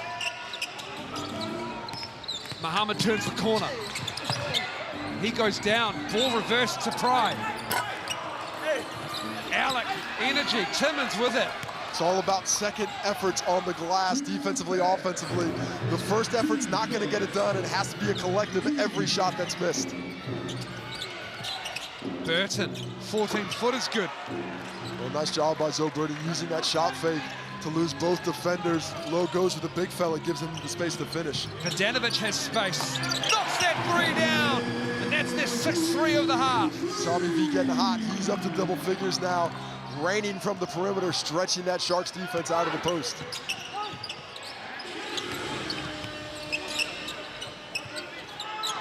Asbury, Pride right up on him. Uses the Timmons screen, and it's so Burden. Got rid of everybody, and there's that three-point stroke for the Sharks. And a timeout. It's been called, but I think Cam Glidden might have waved it off. Cam's going to go with it now. He's decided, you know what, why not? Yeah, there is 46.7 to go. You can't take them with you. Nice job with the shot fake. Zoe Burton take another couple looks at it, zinging the strings for 3. Taking a 2-point lead, timeout to Auckland as Cam Glidden got convinced by the score bench. And we'll have a listen in to see how they want to come out of this timeout here. Lou, get down here. Zach here. Who's got... All right, Rob. Rob's going to come into an on-ball with Zach. We'll go straight away, okay? Don't worry about the clock. Swing it to TV. Lou, you're going to bring up that. TV, you're off the side. Hopefully they switch. If they switch, you go to work like nothing, okay? If they double off Lou, you got a shot here, okay? When Tommy V comes off your heels, if they double, you've got a shot there. We want to put Asbury in the post. You guys have a player timeout. Remember our new clock. Back screen. Screen. Yeah? Remember our new clock. Zach, you pass it in. If you like what they're wearing, use the QR code. You can buy the NZNBL strips. You can buy the City Edition unis from Rapid League as well. Use that QR code to get into the team merch shop online now. Well, this Tuatara team, 13 buckets in the first half, 13 assists. They are so dependent on the pass creating their offense right now. Haven't really found any shake with the ball in hand. Both teams had their BNZ player timeouts available. You heard Coach Glidden say that to the Tuatara. Hadanovic, nice defense. And it's just fortuitously falling to Rob Lowe to put it up and in. Ties it back up. Asbury does a great job just keeping his hands straight. Able to force the miss, but Rob Lowe, right place, right time, up to 15 points now. Tuatara might just get another look here, although they have been pretty good on the O boards, have the Sharks. Down to 6 for Asbury and the Sharks. Finds Alec, great look, nice finish.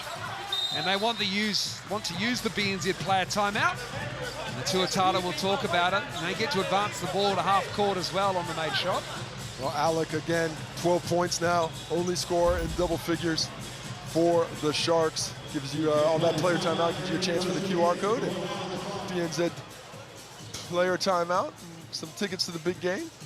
Scan that QR code for your chance, but right now the chance is the Tuatara with 7 seconds left. And a chance as well, if the Sharks foul, to go to the Chemist Warehouse stripe. So look for a rim attack here. See if the Tuatara can't just force a whistle. Zach Riley, 7.1 is Muhammad. Riley steps into the 3 from the inbounds. Knocks that down. That's 3, number 7. Asbury. He could have taken his BNZ player timeout. I think they did call a timeout. I think they did just in time. I think Asbury said it vocally on the catch.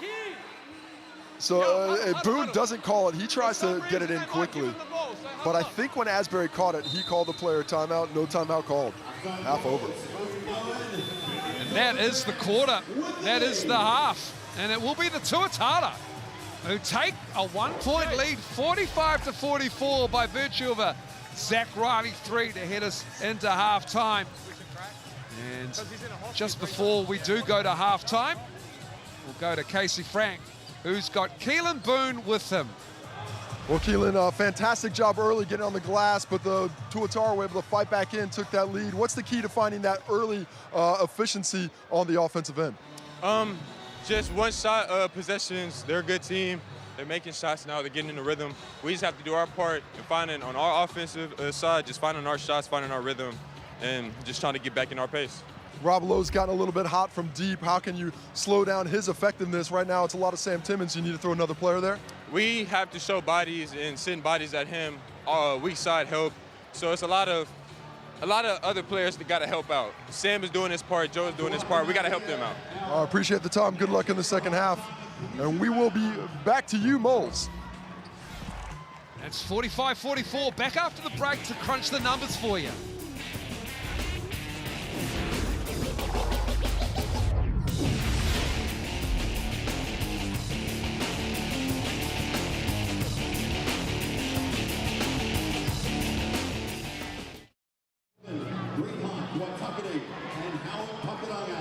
It's going to be a 5-minute game.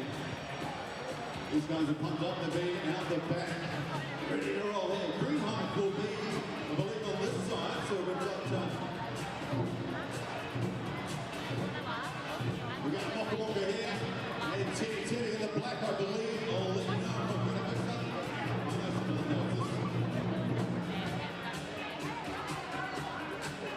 So Mokamoka is in the green. Titty in the black. We've got our referee on standby. We're ready to roll. Let's give them a hand, everybody. Get behind your favorite team here for inclusion round. 5-minute game. Going up to 6 on the clock. So 5.5 minutes of quick fire action. We've got our referee here. Toby's an amazing supporter of Tuatara. He's the first one here all the time and the last one to leave. Toby, our referee. All right, are we ready for a bit of bonus basketball? Here we go for inclusion round. Team Titty in the black, Mokamoka in the green. Here we go. Come on, Titty with the ball.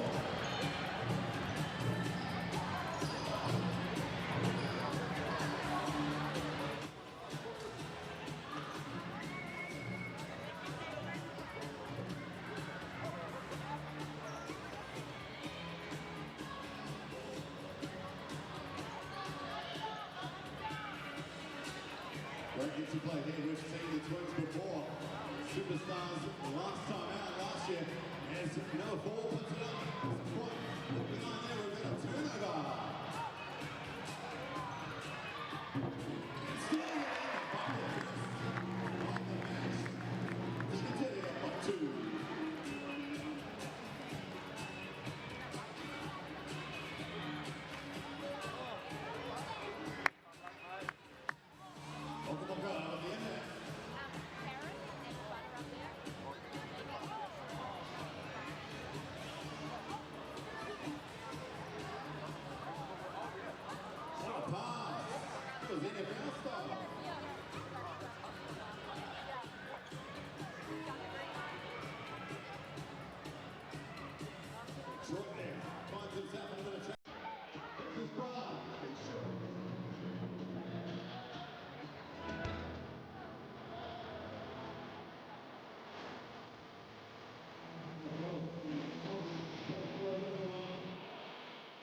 Halftime here at Eventfinda Stadium, and we're all about inclusive round. We're proud to be a part of a league that celebrates difference and promotes unity. And it's great to see these athletes getting their time to shine on the basketball court. Halftime, Tuatara with a skinny 1-point lead, 45-44. And for the Sharks, it's been all about the offensive rebounds and the energy of Keelan Boone. Keelan Boone came out early looking for a shot, hitting the jumper from deep, forcing that defense to adjust its gravity, moving without the basketball to create opportunities for himself. Key against this Tuatara defense. Wasn't done with the shooting just yet, but it wasn't just the scoring, it was also his passing, drawing multiple defenders, setting it up the table for everybody else, and the big block, possibly the highlight of the first half, as he told Luther Muhammad to get that shot out of there. What an athletic move there. What I love stats-wise, Casey Frank, the Tuatara have 14 assists on 15 field goals. Unbelievable efficiency there, passing the basketball. The Tuatara have been so unselfish, and a lot of it starts with this guy, Rob Lowe. When you can score like that, but also make the extra pass, it's a little bit contagious. He's got 15 points, rolling to the basket, shooting that three-point shot is probably the most important thing he's contributed here in the first half, where he is 3 for 5 from deep. He's shooting 75% overall, 3 assists, 2 steals, doing it all. The big fella turning back the clock to his MVP caliber seasons in the last few years. Certainly has been. You can see in the stats there as well. It's been tough sledding, shooting the ball. The imports for the Tuatara, Charlie Fry, Boy Tuach and Luther Muhammad, just 3 for 18 from the floor. That's why they're shooting 38%, even though they have 14 assists on 15 made field goals. It's been terrific on the glass for the Southland Sharks, a +12 advantage. And the thing that's really surprising me is these teams have switched bodies when it comes to three-point shooting. The Sharks just 2 for 14, the Tuatara 7 for 19. Normally that goes the other way. Ethan Rasmuch in attendance, keeping an eye on proceedings from the Bulls. They pick up a win yesterday for the first time in a long time for the Franklin Bulls fans as they try to get back into the playoff picture. We'll be back after the break and hearing from Jonathan Yim and his journey all the way from the NBA to the Southland Sharks.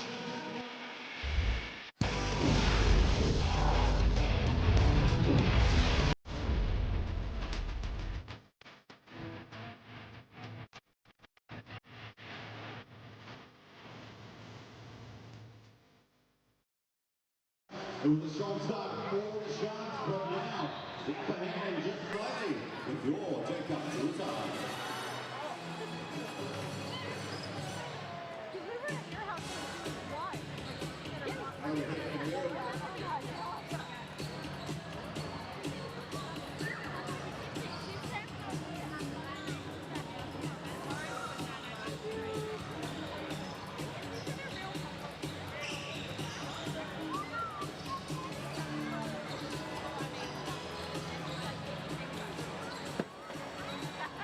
We've got some special guests here for the guests. BCITO trays. There are 7 in total. What we're going to do is I'm going to give you a basketball each here, just quickly. This will be your buzzers. We may have to swap them for the GJ ones if we get in trouble. Okay, so what's going to happen is, as we hit the next slide, we'll be able to show you how it works. Very simple, thanks to BCITO. Actually, we'll swap those. I'm going to get it. Here we go. Now, it's nice and simple, some breezy, some get tougher as we go. We're going to try and guess the trades that BCITO. Okay, here we go. First one. Right, guess the trade. Here it is. What do you reckon? If you know it, whip the ball down on the ground, you'll have first dibs and answering. So our Tuatara there, Tama on screen. She's gone first here, Carpentry. Let's see if she's correct. She is. 1-0. One hand on the prize trophy. Our next one. Let's have a look. What do you reckon? It's gone tiling. Let's check it out. It is correct. 1 apiece. Next up, we have this one. Oh, we got that. Concrete. Let's have a look. Concrete is correct. 2-1. All right, here we go. Next up. What do you reckon? Brick and block. Plastering. Let's see it. It is exterior plastering. I'm going to give it to you. 2-all. First to 4. Next up. Let's have a look. BCITO trade. This is a tricky one.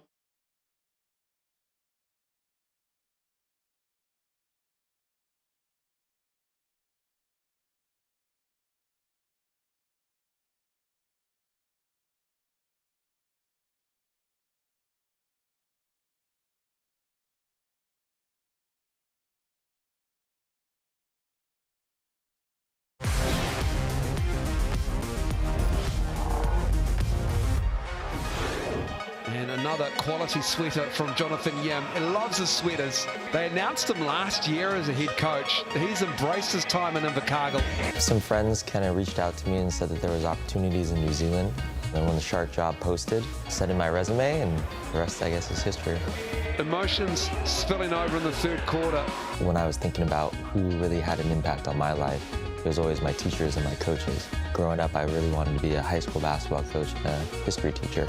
So that's kind of my start. So I taught high school for about 8 years. I was given an opportunity to become an intern with the Clippers, and then took that opportunity and turned that into a full-time position with the Portland Trail Blazers. I was there for 8 years, kind of worked my way up the ladder. The roles that I've taken have been more behind the scenes, and to be out in front and really have that chance to really show what I can do as a basketball coach, not just as a player development coach or a video coordinator, or even as an assistant. That's what really excites me. His anger burden to his left, and puts it in. Coach Yim is hyped right now about this. Every day we just try to do the right things for us, both individually and as a team. And we know that in the end, you know, the wins and losses will take care of themselves. Jonathan Yim in his trademark Argyle sweater, 27 of them to honour the memory of his grandmother. And grandparents are no longer with us, and what a job he's done. Down one at halftime. Southland Sharks signed Jonathan Yim last year. They're ready to go. They are ready to go. What a roster they put together. Hey, when you know it's right, you know it's right. They've done a nice job of recruiting from across the country to bring back the Southland Sharks into the postseason, and they are on the precipice of getting back to where they haven't been in about 5 years. The last time they made that postseason trip, Rob Beveridge was a coach. Tuatara coming out of this halftime break. And we are good to go in the second half. This is how it looks on the live standings with a 1-point advantage. The Tuatara leapfrog the Sharks. Jets, Rams still to come in round 14. And the Airs, Jets still have 5 games to go. And when it comes to the ladder, the first tiebreaker is winning as a percentage, not the actual wins and not head-to-head record, but win as a percentage. Second tiebreaker, points percentage. So you gotta score some buckets. Underway, third quarter. Asbury. He's come out of halftime looking to get it going. And he misses that first shot. Danovich gives it back to Luther Muhammad, kept in check by the Southland Sharks. He's 1 for 7 at the break. Low. This is that three. Well, nice job there of Timmons of staying connected. See how much tighter he was on that three-point attempt than we saw from Low in the first half. Asbury is Riley. Got there a little late.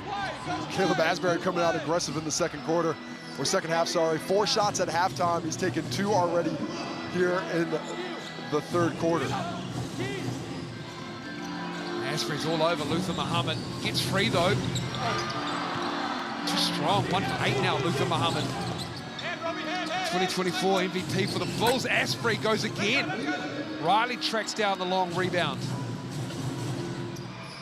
Tuatara continue to settle for the jump shots, not getting that penetration that they're capable of. Muhammad can't get the rolls fouled. He'll head to the Chemist Warehouse line to shoot 2. Asbury gets his hand caught in the cookie jar, and it's costly. That's number 3. The only player in the game with 3 fouls right now, and that's one he wishes he could have had back. Unfortunately, just makes the unwise challenge. Easy whistle, Muhammad to the line, and I think even more concerning if I'm the Sharks, sending him to the line where he can get his eye in. Muhammad just 1 for 8 right now, but we know how he lifts his game in the second half. Free throws at the start of a half like that just get your touch feel and make you feel good. Since he's joined the Tuatara about a month ago now, he's averaged 22 points, just under 5 rebounds, just under 6 assists a game. Makes the second, shooting 48%. It's all tied up at 47. Timmons. Boone. Tuach all over Boone. Timmons gets the roll. I thought Rob Lowe might have got a piece of that. I think he did. I think you're right. Still able to push shot. A little shot put. Hits front iron, rattles in. Well, that was there. I don't know if Tuach knew it was coming. I think that went right through, and it was already by his hands before he realized he was even the target.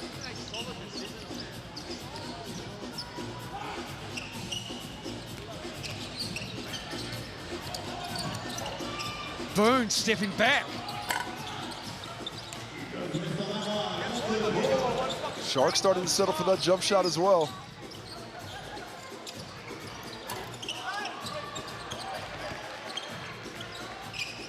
Low off the Vidanovic miss, and that's another three for the Tuatara. That is their 8th, and it's Lowe's 3rd.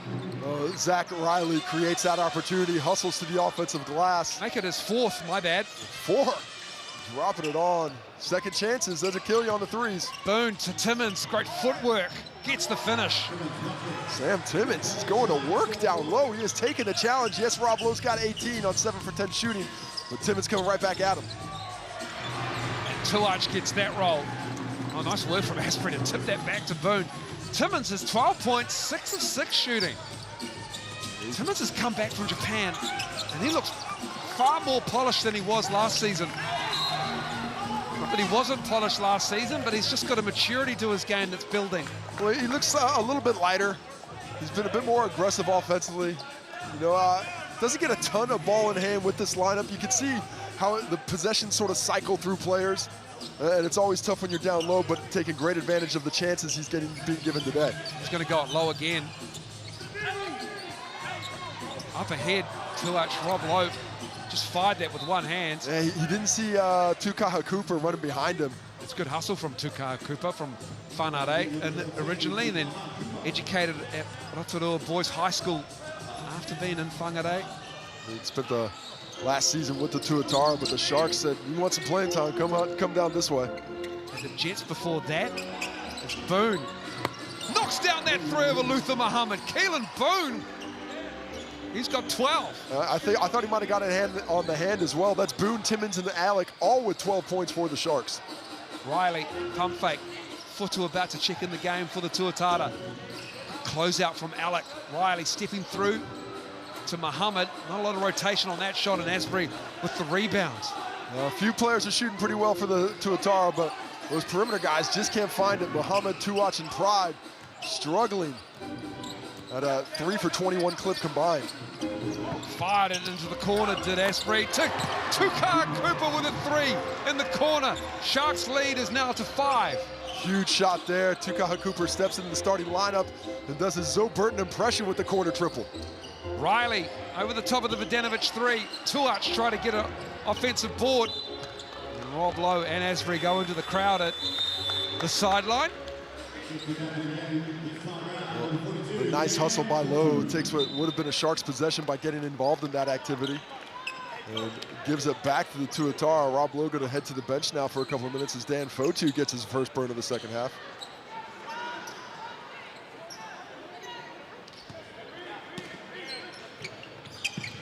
Muhammad. Vidanovic stepping to his left. Boone gets underneath that. Alec in a battle with Fotu. And that is going to be Tuatara ball on the contest. Well, I like Dan Fotu on the glass. The second he gets into the game, look at his impact. Oh yeah, let me get on this glass right here, force it off the fingers of Alec, retain possession, doesn't get a stat, but gets the possession win. Enga into the game. Steal by Boone. A little bit of contact on the arm there.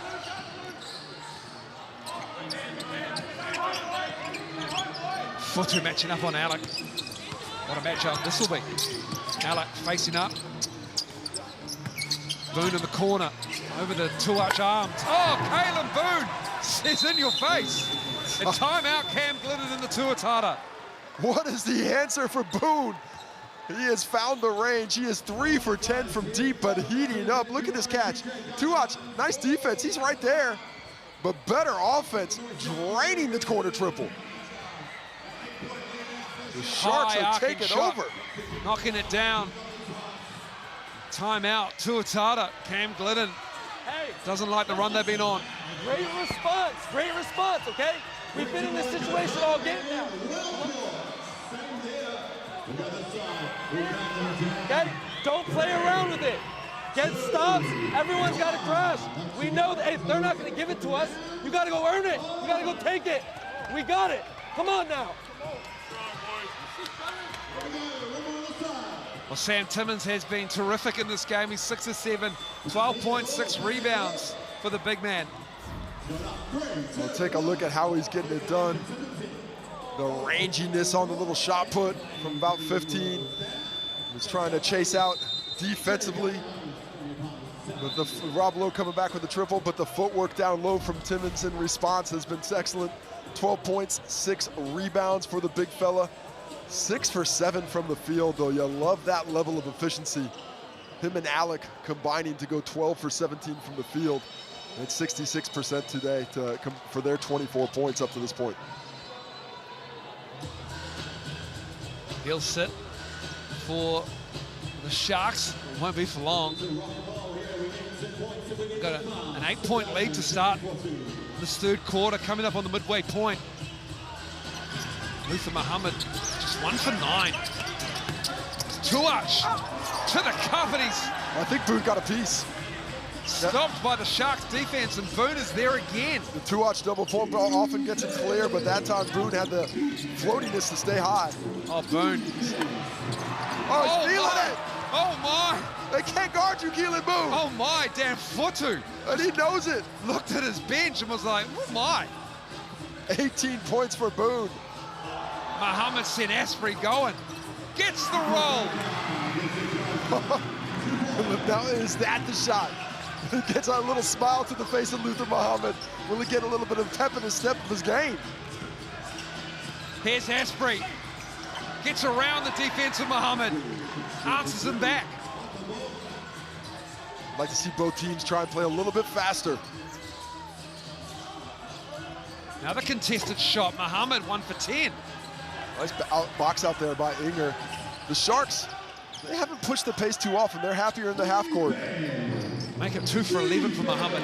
Alec on the face-up. He's going to back down Vidanovic. 2 strong bodies in the key. Vidanovic holds his ground. Fotu crushing the glass. Fotu really came out of his cylinder to chase down that board. Vidanovic able to corral it in the end. But Tuatara need answers down here. Fotu clapping for it. Ball just stuck the Tuach there. And he's right, it needs to get faster. It's too sticky right now. They need to move that around with a bit of pace. Muhammad. Short. A lot of contact when Asbury went for that steal. Well, you're not calling it, so you might as well keep pushing. And it's working. He's 2 for 12. Great hands by Fotu, and it will stay with the Sharks. Well, excellent rotation because that's a screen. Fotu comes over and helps and plants himself down low. Alec, a strong attack, but hasn't found a lot of space here in the second half. Timmins checks back in for him. Nice screen there. Beautiful screen by Boone. Right into the chest of damn Fotu, who knocks it out of bounds. Burden on the baseline to Inga. Timmins back in the game, as is Takar Cooper for the Sharks. Cooper in the corner, another corner 3. That's the Sharks' corner in this third quarter. Well, what an insertion into the starting lineup today. He has certainly delivered here. Muhammad's got Boone on the wing. Does he? Oh, they're trying to go to the post for Tommy V. Left hand, nice spin off the glass for Tom Vidanovic. Yeah, had Sam Timmins worried about the fadeaway to the baseline. That quick dribble gets him to the other side. Lovely use of the offhand. Takar Cooper's got 10 for the Sharks. Timmins, Boone cuts through on the baseline. Back to Burden, single digits on the shot clock. Stripped. Here comes Muhammad. Pride to his right. Getting Inga. Oh, nice block and a foul by Inga as Takar Cooper came across the top and swats it. Nice setup by Inger. That's what you want to do, is challenge high, let somebody else get the from behind. But nice job by Tommy V. Beautiful strip. And then Muhammad right into the body of Inger. The arm Inger gets on. Tukaha gets it clean up high. But the foul was already committed. Vidanovic sits, and it's low back to Match the size of the Sharks. Well, Sharks have done a nice job on Luther Muhammad. We've seen how effective he can be this season. The course last, but they have really limited his effectiveness. Muhammad just 2 for 12 from the field now, 0 for 3 from beyond the stripe. But he is getting it done at the line. 6 for 6 from the Chemist Warehouse stripe, make it 7 for 7. 4 rebounds, 7 assists. Josiah Alec in the game for Keelan Boone.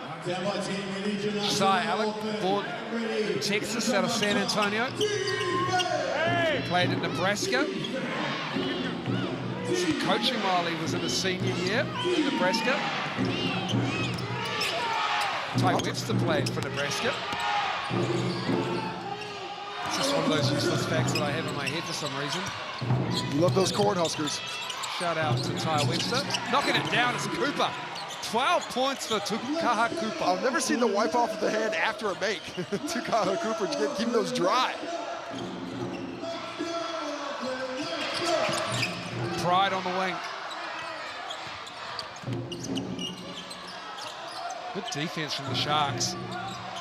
Just creating a level of uncertainty as Lowe gets the touch in the corner 3. Futu in front of his big brother. Can't knock down that corner ball. Mum and Dad are here with his sister Ella as well. Good patience shown by the Tuatara, but the Sharks defense rotating well late. Timmins. Futu. They felt like he touched it. Oh and then Futu's picked up the foul. Sam Timmins knew that Futu, you could tell, didn't touch it because he thought it was going to be a back over. Well, there's some confusion there that, yes, it was tipped, like, was that going to be a backcourt or not a backcourt? I think Futu tipped it. That's the way it's been called there. But the foul on that side of the half court is the issue, and the shot clock on the backside of half court gets reset to 24. Just the first team foul. Alec can't get the and one, but he'll head to the Chemist Warehouse stripe. Lead is 12. Biggest lead of the game was 13 in the first quarter, and Alec can make it 14 at the line.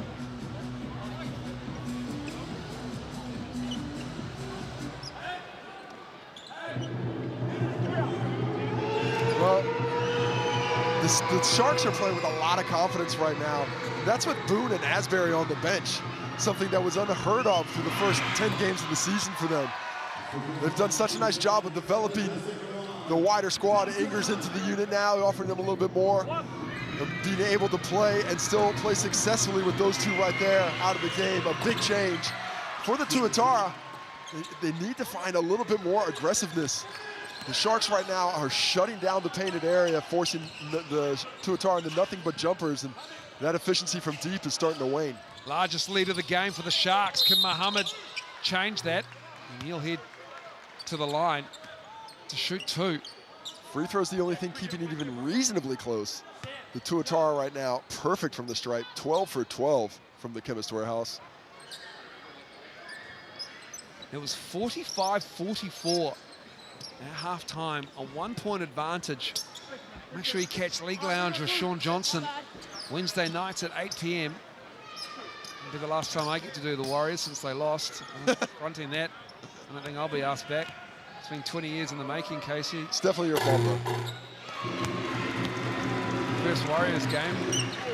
Well, you know, when you get that opportunity, next time do more that you do all you can to get the win. Yeah, no, it just wasn't working. So I'll stick to the indoor game.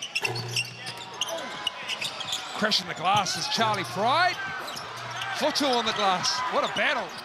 Just as we expected, it's Alec who comes away with it. Well, Futu's effort is undeniable, but the execution of the Tuatara not where it needs to be on the finishing. Tukaha Cooper turns it over.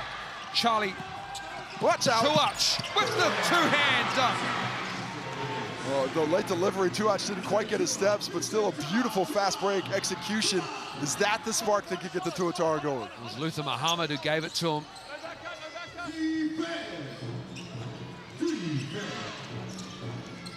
Burton. Alec. Futu with the hands. And it will be Tuatara ball. Some defense. Did Futu again, doing the little things. I mean, he's got 5 points. He's got 5 rebounds. He's got 3 assists, but he's got energy. Man, his fingerprints are all over the basketball right now. His physicality, getting those extra opportunities, even when he doesn't get the rebound, it's tipping it to teammates. Yeah, I'm loving to see his impact on the court today. Coming off a Japanese season, as Rob Lowe controls it. Tuash, close out by the Sharks. It does not matter. And that is the third quarter. A late flourish by the Tuatara. Closes it to 8. They led by 1 at the break, and after 3 quarters of basketball, the Sharks have an 8-point lead, 72-64. And Dan Futu joins Casey. Dan, a lot of work on the offensive glass that way, trying to get some opportunity on the interior. Is that the key to getting back in this ball game, or do you have to try some other attack? Yeah, we got so much weapons on our team that you just got to pick and roll and do it to your best ability. And that's rebound for me right now. So I'm going hard on the boards. Appreciate it, Tom. Good luck in the fourth quarter. Well, we will be back for the final term with the Sharks leading 72-64.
Right after that, but thanks once again, I'm the extreme you see. My amazing partners, Harcourts, Cooper, Go, Brendan Noyes, all sitting on. After this game, there's only 15 games remaining in the league before the playoffs start. Both teams fighting for a spot in this top 6. Sharks with an 8-point lead as we head into the fourth quarter. Cam Glidden, Tuatara coach, joins us now. Cam, where is this game going to be won and lost for you in these 10 minutes coming up? Oh, it's a great question, Miles. I think we need to do a better job of punishing their defense. They're a very packed-in team, got some bigs out there, and we're not making a lot of threes at the moment, so we need to get in the keyway and really challenge them to stop us at the rim, and then on defense, need to find Boone. He's having a great game. Yeah, what is the key to Keelan Boone? The contests have been pretty tight. Do you need to find him earlier or just deny him? What is the key to keeping him from having the influence he has? He's got 18 points in the game right now. Yeah, he's a tough cover. They're putting him in actions where we have to sort of help, and then he gets free. But he's a tough player, man. I think he makes more shots with a hand in his face than open ones. He's just a hard cover, but I need our guys to be better. All right, thanks, Cam. Appreciate your time, man. Thanks, lads. Tuash, in and out, hustle by Burton to get the rebound. The Tuatara are working, but just a bit too much size there. Timmons takes that board from Muhammad, and then the collective of the Sharks pounce on it. I love the fact we get the coaches after the quarter breaks. Boone, we're afforded that opportunity, that privilege, as the ball will stay with the Sharks. And Alec and Dan Futu are discussing how that play unfolded. So Alex saying, I'm trying to bring my arms up, they got caught by you. And Futu's like, but you're behind me, just attacking me from behind. How could that be a foul on me? You love to see the chat come through. Shot goes up, there's the activity underneath, and you do see it in the replay. Futu's hands coming down, Alec can't grab the ball. Whistle a little bit late, but seems like the right call. And you can see just there, 2 games remaining in the Southland Sharks season. They host the Phi in about 3 days' time, and then they've got the Giants on the road. A huge game for both clubs. The Giants trying to hang on and make a run into the playoffs after a dismal start. Low, going at Alec. Right hand, no good. Good defense, big rebound. To me, that's a foul. To me, that's a foul because he closed the space. He didn't just stay there and let it come to him. He closed the gap to Rob Lowe, but doesn't get the whistle. Oh, that hurts. Man, Alec just ran right into Rob Lowe, who's standing his ground. Are they calling an illegal screen on Rob Lowe? Was he moving? No, he wasn't. You can't call an illegal screen just because a guy doesn't see it. Yeah, that is Josiah Alec. I think Rob Lowe also received a warning.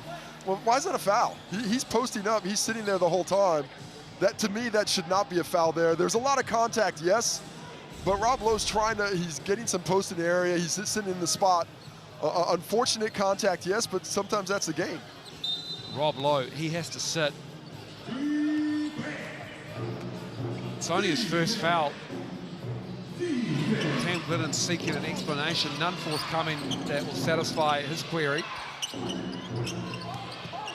Timmins. Back to Timmins. Nice defense from Vidanovic. Might have been a little arm-on-arm there, too. Charlie Pride. Can he get it going from deep? He can. Just needs somebody to find the nylon. Charlie Pride with his second shot made of the game. He's now 2 for 8, both of them triples. And that's the Southland Sharks turnover. That's their 13th. That's what they average on the season. Another Tuatara possession, Casey. And just had 8 at halftime, so it's 5 in the second half. Starting to creep up. This Tuatara pressure starting to have an effect. 4-2. Muhammad, Sharks defense been really good on him. Just hasn't been able to get that mid-range game going. Gets another opportunity though. Again, he misses. I mean, I'm shocked that Muhammad misses 2 from the same spot. You know, normally you get that second one in. He just gets that eye going, but one of those days for him, just 2 for 14 from the field now. He has 8 assists and 4 rebounds though. Still impacting the game, but just not getting that scoring going, which the Tuatara is so dependent on. Timmins wanted to go at the smaller Vidanovic. It's not often you say that about Tommy V. And Timmins is saying, I got hit on the head, and Tommy V has been excellent on Sam Timmins. Playing above himself right now, giving up a lot of size, but look at the effort. Moving the feet, coming over, not going, leaving his feet on the shot fake. A little bit of contact, but you're gonna get away with a little bit when you're the smaller guy. That's that vet touch on defense. Just get him on the arm briefly, just to put him off. Vidanovic is coming across to help Futu and Charlie Pride, but it's gonna be Futu falling away over Alec. And it's Alec with another rebound. Number 12 for the big fella. Big double-double of 14 and 12.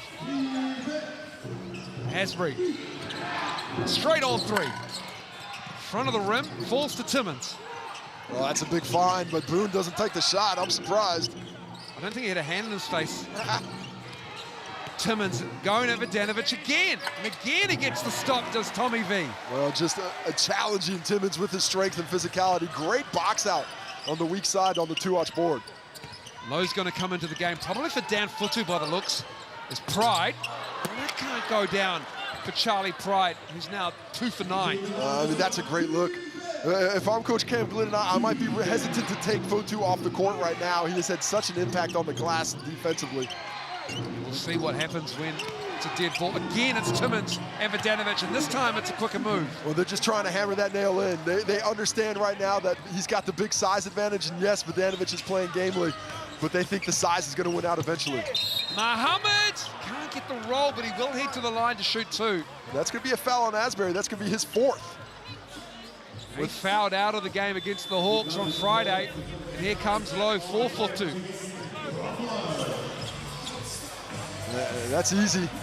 Just hacks him down hard there. And Coach Yim is leaving him in the ball game. Going to gamble with the 4 fouls. Who's your game MVP? It's 3 Sharks at the moment, and it's close as well. Timmins leads the way with 23%. Use that QR code or go to mixandpick.com to have your say.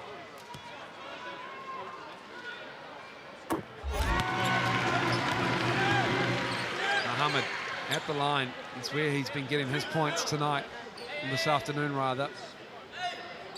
9 out of 10 now. team number 6 against team number 5 in the standings, the Tuatara, with the Sharks directly above them.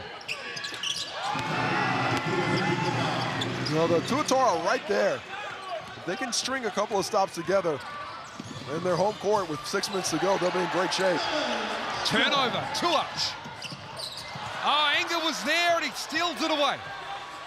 Charlie Pride, he needs to let Tuach know that somebody's coming back for him.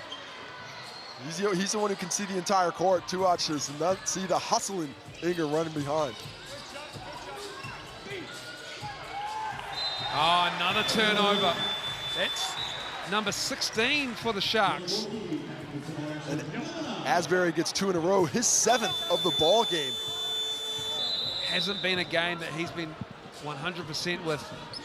And we've got a timeout. 74-69.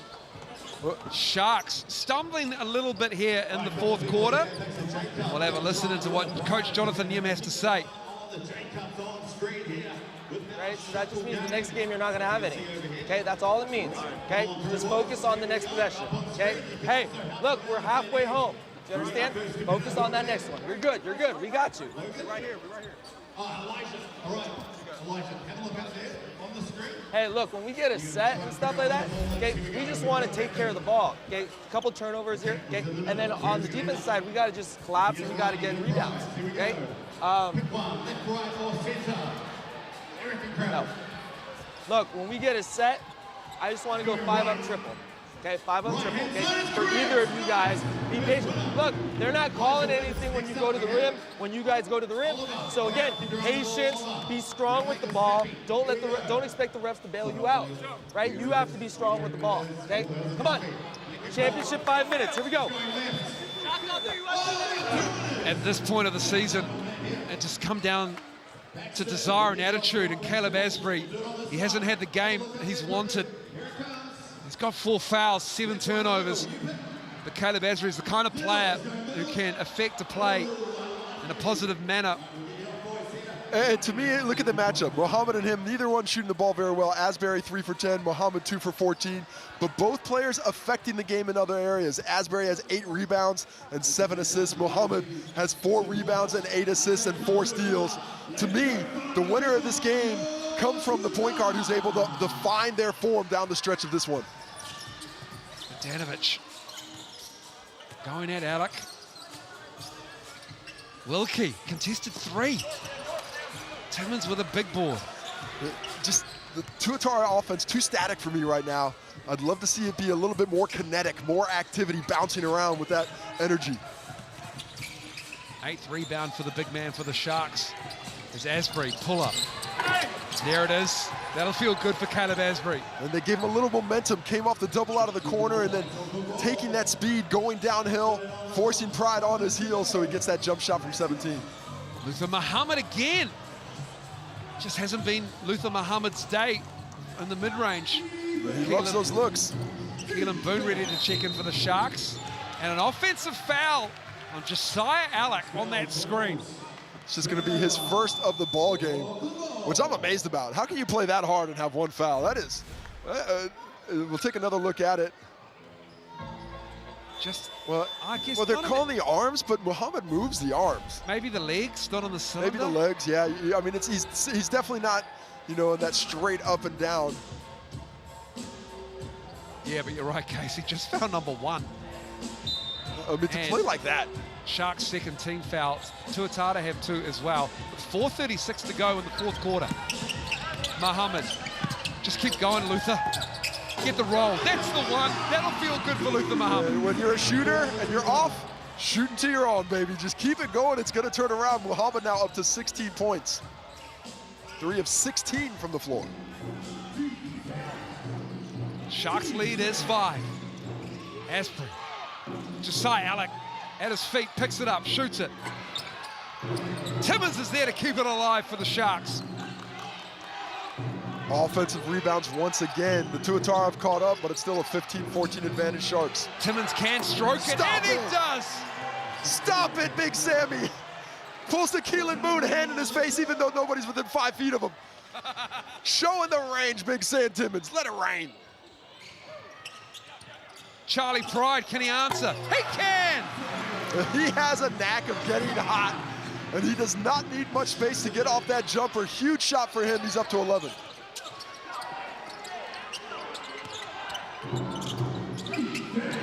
Asprey leaves it for Timmins. Beautiful play from the Sharks. Delay a game called on the Sharks there. Rob Lowe thinking, isn't that the second warning? Don't we get a second one? Sam Timmins letting everybody know he's eating. He is feeling it today. He is. He is talking. Big smiles for the big fella. 16 points, 8 rebounds. Shows the range on the deep shot. Rob Lowe turns his back. Get a hand in my face.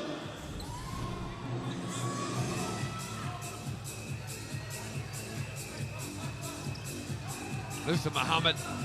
Just having a laugh. Dicing with Keelan Boone there. Oh, Pride should have looked for that shot. Asbury was trailing way low. Pride on the switches, Alec. Vidanovic can't get that three. Another big rebound. This time it's Alec. Nice challenge by Asbury getting out to make that tough for Vidanovic. And a foul. Is that shooting or is that on the floor? It's shooting. Josiah Alec heading to the Chemist Warehouse strike. 81-74, Josiah Alec. 2 for 3 in the game so far. Lowe and Glidden talking about. And it's going to be on Tom Vidanovic. That's the second. Well, good foul, though. It's a short 2 points if they don't hack them there. But it's all about free throws now. Can they stretch this back to 9? The bounce, unkind.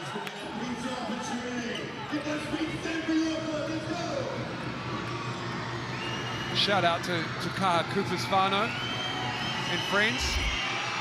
Currently tied for game MVP.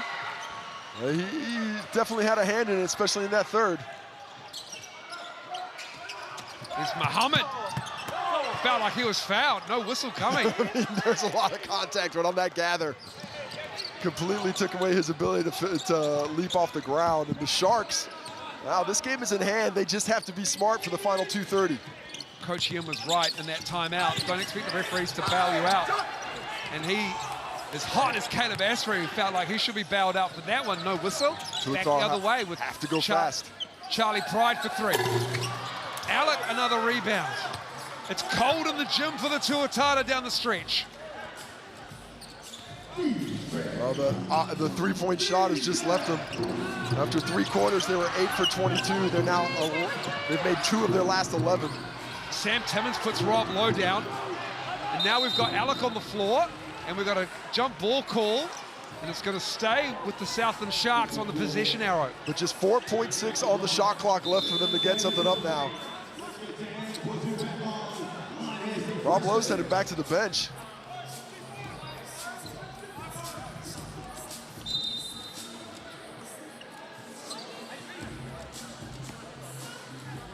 Straight to the back on that ankle. He's not 100%. When he went down, he did not pop back up. Just 25 minutes in this game for Rob Lowe as Cam Glidden and the Tuatara call timeout. 1:57 to go in this 4th quarter.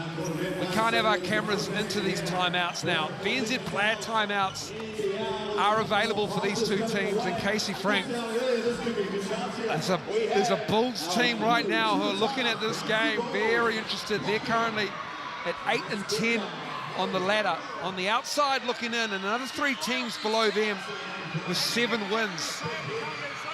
And if the Sharks win here, that might just cement their place in the top 5. And they'll move up with 10 wins above the Jets, who have got a big game against the Rams coming up tonight. And the way the Rams are going, it's going to be tough sledding for the Jets in Palmy tonight. But the Tuatara do drop this game. That'll drop them to 8 and 9. Oh, sorry, I'm looking at the Rapid League there. Tuatara do drop this game. That drops them to 8 and 9, and they'll still be sitting there with that Bulls team behind at 7 and 10 Phi, 7 and 10 Giants, 7-11 Hawks. We're hot on their tails. Let's look at some of the games coming up for the Bulls, shall we? Because they've got the Jets at home coming up on June 26th.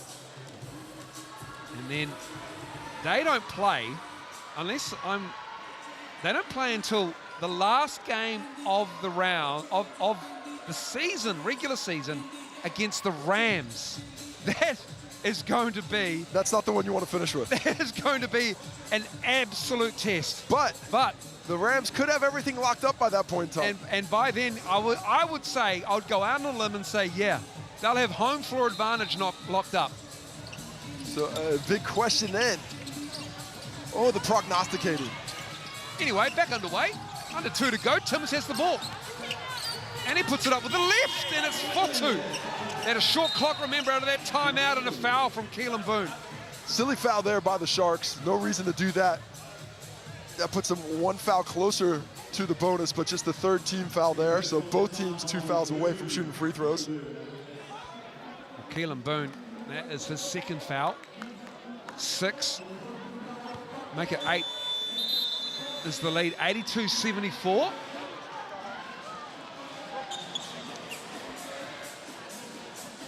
And we've got a problem with the score bench clock. Oh, you don't want a camera on you when you're at the score bench. I mean, it's the last thing. These are volunteers. They get a nominal fee, and you just I hear the director going, camera over to the score bench. I mean, that's just tough. They're pressing the buttons correctly. Yeah, come on now. Let's just cut around the venue. Let's have a look at the 4-2s. There's Dan, sister and brother and mum and dad are there as well. That's not them. That's not the 4-2s. There's the 4-2s. There they are. There's mum and dad. Young and old here at the Tuatara, who have done a really good job of handing out buckets to their supporters. Some choose to win. There's Isaac Fotu with his hand up by his face. How about he gives the folks the good seats? He goes around to the corner. Super fans who've been here through thick and thin this season. It's John Follett. I owe a lot to my broadcasting career with that man, that is for sure. Luther Muhammad back underway. Great defense, Boone. Muhammad between the legs. Takara Cooper, good defense, staying in front. Muhammad can't get it to go down. Felt the contact, no whistle. How about Tukaha Cooper stepping up? Great game from him off the bench. Stepped into the starting lineup. And down the stretch, playing tough D on Muhammad. Asbury's got those 4 fouls, so he's got the assignment. That should be a charge. I can't believe they would call it. And now it's Wilkie who got Asbury. Wilkie, I thought Wilkie milked him into it. Asbury there just staring down the official, waiting for a call to come his way. He's not going to be shooting just yet. You know what? At least they're consistent. And Jonathan Yim said that a couple of timeouts ago. Last time we had a mic in there, he said, don't expect the referees to bail you out. It's playoff basketball. Those touch fouls will go away towards the end of the season. 8 to shoot for the Sharks. Up 8. 5 now. Timmins, 3. Vidanovic doing everything he can. Holding on. Footy with another rebound. And got one last chance. Can they get something going? Muhammad picked up by Timmins. Charlie Pride for 3. Boonen with a great closeout. It does not matter. Sauer hits him with a sweet 3. Coming back late. One stop away from making this interesting. And a foul in the backcourt. Vidanovic will pick that one up. That's the 4th. No, they're in the bonus now. That's a bad foul. They go all the way to the Chemist Warehouse stripe to shoot 2. Timmins at the line. Both teams with their BNZ player timeout. It's available. Timmins. All about these free throws. First trip to the line. Makes him. Sam Timmins, 65% since he's come back into the league a few weeks ago. Another 20-point ball game for him. And 27 last time out. He's got 20 and 9 today on the glass. This will make it a 3-possession game if he makes this one. And he can't. Wilkie's down 6. Luther Muhammad with the ball. Hasn't been his afternoon at Eventfinda Stadium. Charlie Pride looking for Wilkie. Everybody's just hunting the ball. Somebody needs to set a screen. Charlie Pride in all sorts of trouble. Fires it up. It's Timmins with it. And it's Luther Muhammad with the take foul. Just that possession. Well, that's the impact of not having Rob Lowe out there. It just not a lot of guys looking out there to be a receiver, trying to cut up, but somebody has to turn around, set that screen, get everybody else open. Somebody has to communicate what they're trying to get done there. Unfortunately for the Tuatara, they couldn't get it done, but fortunately for Sharks fans, they put themselves in position. The door hasn't shut completely in this game. Still Boone Visson won. Still going. Cam Glennon, if it's a make, he wants a timeout, but if the Sharks get this job done here with 19.6 to go on Boone to make the second, and he does, makes it a 7-point game. Life just got incredibly tough for the Tuatara in the gym right now. But if they get this win, Jonathan Yim, that's 2 road wins. That's huge. And they're coming up when they've got the Phi at home, who are one of those teams chasing the 6th spot at 7 and 10 currently. And then their final home game will be at the Giants, who are also on 7 wins currently, but this is huge. The Sharks will go to 10 and 8. Well, what a road trip for the Sharks, and what a finishing run they've put together on the season. I mean, at the start of things, they just were not able to get anything going in the start of the season. They tipped it off with a huge win against the Otago Nuggets at the start of the year, but then went on to lose 5 straight after that, had a 3-game winning streak after that, 3 losses and 1 win in their last 4 before that, and now on a current 4-game winning streak that's about to be 5.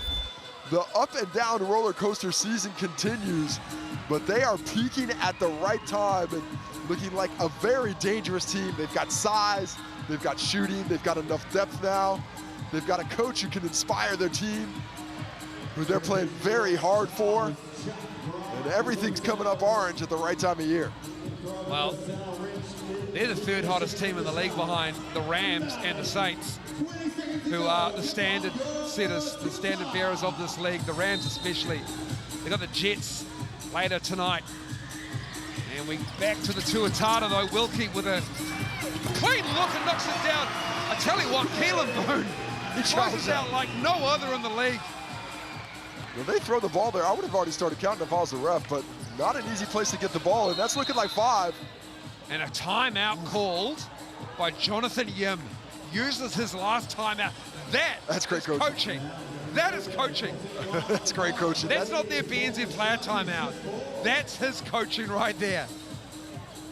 That's tremendous. That was on the press, and where the referees are, what the referees are talking about right now.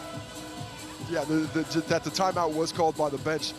The Tuatara, I think, thought it was a player timeout, but it was a bench timeout. That was the discussion. Heads up play by Yim, because that felt 5-second-y to me. That is a thing, people. 5-second-y is a thing in basketball. It is an actual term. It was just in time. Now, the Sharks will bring it up into the front court, a much easier inbound than it is on the baseline.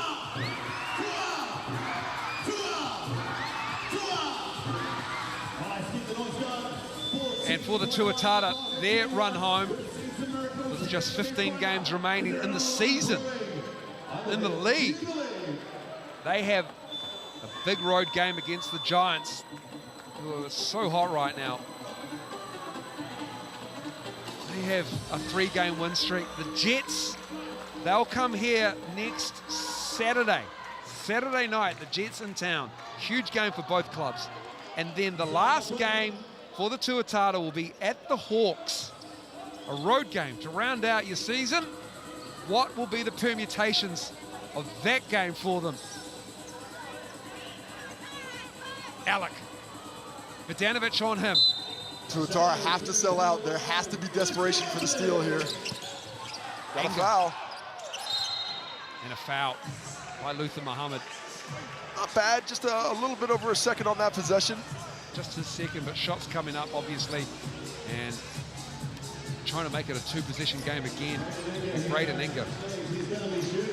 And Braden Inga hasn't made a trip to the line in this game. Hasn't attempted a field goal in this game. And it doesn't matter. Ice water. the local, grew up on the north shore of Tamaki Makaurau. Definitely shot a few shots in here before. Absolutely. Well familiar with this rim. Maybe not really the configuration, perhaps, but definitely in this building. Makes both. And that'll do it, I think, for this game. 86-80. Luther Muhammad trying to get to the cup. Wilkie, close out by Inga. And it's going to be a Sharks win here. A great performance by the Southland Sharks, who use their BNZ player timeout. Every point matters in this league. Because they get it. And with 1.9 to go, they'll have something up their sleeves. I'll tell you, I got the feeling that somebody's going to miss out this year based on points percentage. It's either going to. Well, it happened last season, didn't it? It did. We had that four-way tie coming into the last round. 3 teams ended up tying on 8 wins, and the Nelson Giants' proclivity in the Rapid League gets them through. Their Rapid League has done them absolute favours. Their points percentage is well over 100% in their favour. Where you just have to look at the chasing pack as Caleb Asprey almost put it in. And Jonathan Newman, the Southland Sharks, get the job done, and their fans, whether they travelled or whether they're here in Tamaki Makaurau, celebrate 2 road wins in a row, 5 on the trot for the Southland Sharks, and they get the big-time win over the Tuatara, 86-80 at Eventfinda Stadium. Shout out to our fans in orange there for making the trip up all the way from Southland. We'll see you in the finals, no doubt about that. What a performance from the Sharks. They get the job done. They had to battle through this one. They lost the rebound advantage to the Tuatara by 15 to the Sharks. Tremendous on the glass. And it has been a tough home loss for the Tuatara. They just could not get their imports going. 2 Ultras 4 for 11. Charlie Pride 4 for 13. Luther Muhammad 16 points, but 3 for 18. What a tremendous job defensively Josiah Alec and the Sharks did on those 3 of the Tuatara. And Sam Timmins is with Casey. Well, Sam, a heck of a performance by the Sharks today. Tested at every turn, but you always held the Tuatara off at arm's length. Before I get into it, tell me about the 3. No sight of the shot. It started with Keelan. We have a joke going that he shoots better when there's someone in his eye than when he's open. That's what it is. Well, that was proven today. Everybody was all over him. The Sharks today, really impressed by the effort, the resiliency on the glass, the physical toughness key. Well, how do you see the Sharks performing today to get this win? Yeah, I think obviously they had a tough start to the season, and it just speaks to the resilience of this group. You know, like obviously they're a talented team. They got a lot of vets. They came back. They didn't die easily, and we just, you know, we found a way to like settle ourselves and get back to our stuff every single time. So I'm really proud of this group. A lot of weapons on this squad offensively. You got a lot of efficiency and volume from deep, but of course yourself, Alec, down low on the post, getting things done. Keelan Boone getting things done on the drive as well. What's the balance need to be for this Sharks team to be at its best on the offensive end? I think sometimes we try and like force it a little bit too much, but I think as the game goes, you know, someone gets it going, the defense gravitates towards them, and we just need to learn to, that's when we start making the play and taking advantage of the weapons we have all over the court. And I think we're really starting to click with that the last few games. Well, I appreciate the time. I'm sure the Orange Army is going to be very happy to see a team sitting in 5th place flying back down to Invercargill. Definitely. Cheers, Case. Sam Timmins, what a great addition. They've waited for his arrival, have the Southland Sharks, and he has delivered again for them. 20-9 active. They did a good job, especially when they gave the look of Adanovich on him, but his ability to read the play, see the floor, and just with the soft touch around the rim. Look at Adanovich's defense there. He has had to battle, and Vodanovic and the Tuatara couldn't quite have the answers. And then Sam Timmins showing his range as well. And nobody in his face on that one, but it doesn't really matter. And with Casey is Charlie Pride. Charles, a tough day shooting tonight for the Tuatara. The defense solid, held the Sharks to 86 points beneath their season average. But the offense just looked like it never really quite going. How did you see it out there on the court? I mean, you know, we're just trying to execute the game plan, and some shots didn't fall. I know guys are going to be in the gym to improve, and that's pretty much what we do every day. So I have faith in the guys that they're going to be back in the gym working on their game.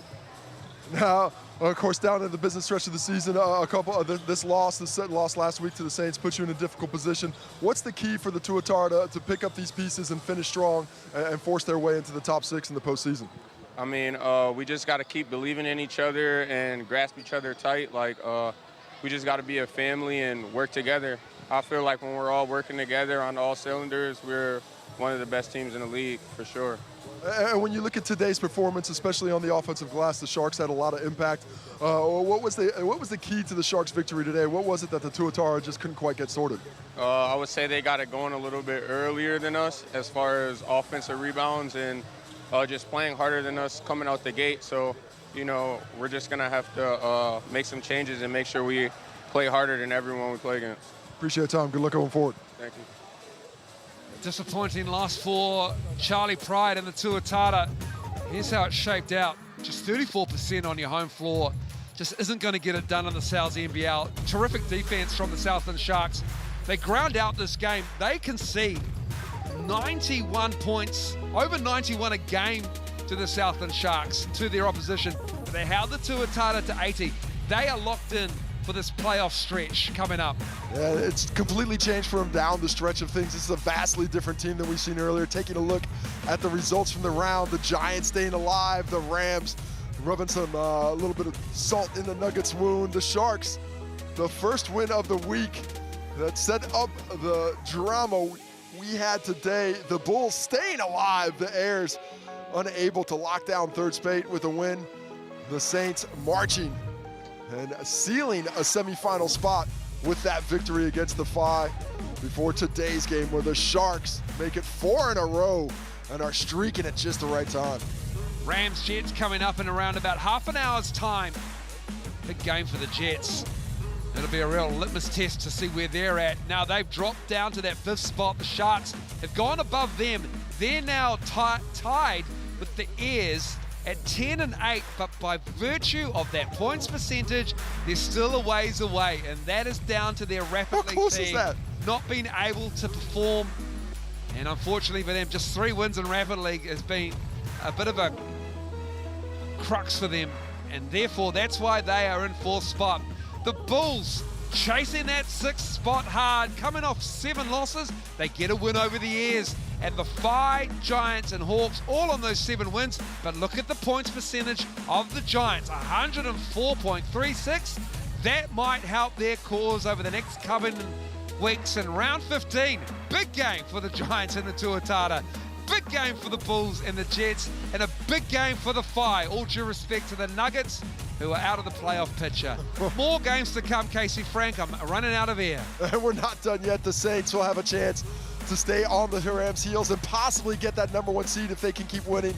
The Tuatara, that doubleheader is going to be crucial, especially against teams like the Jets. They have to get that game done if they want to stay in it. The Rams and the Sharks finishing things up. Oh, every game means so much. On behalf of Casey Frank and the Sky Sport crew, thanks so much for watching. The Tuatara go down to the Sharks, who win their 2nd on the road in this round, 86-80.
Oh, they make the most threes in Rapid League.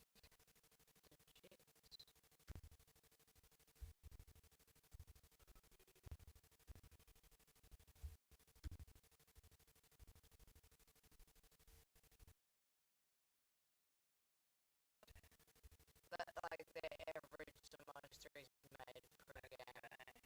Sweet. 5.3.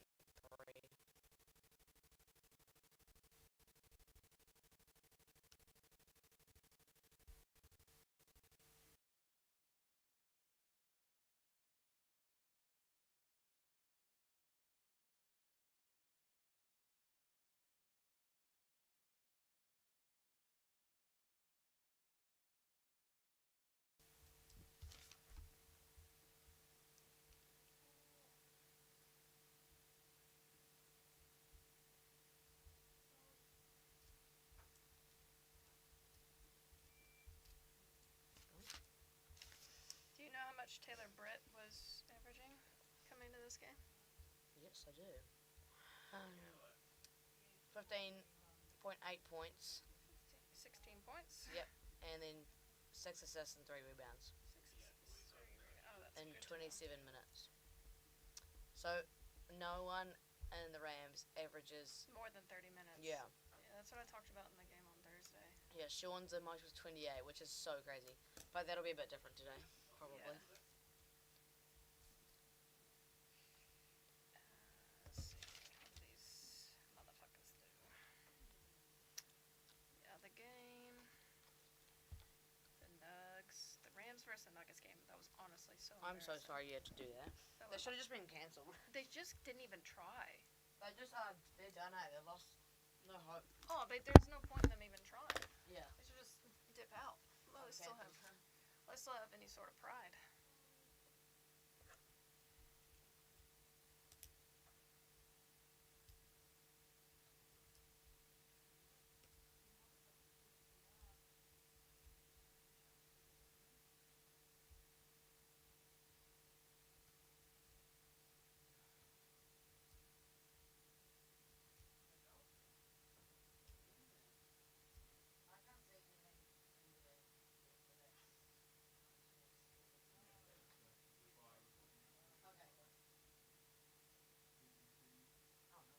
TBC. Wait a second.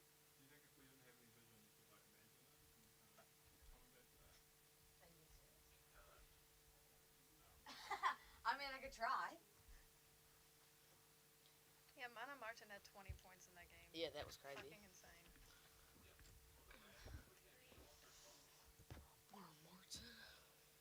Free rebounds. 1 steal, 1 block. He had a huge game. Rapid League. The next closest was Darling and Cooper. Yay! He's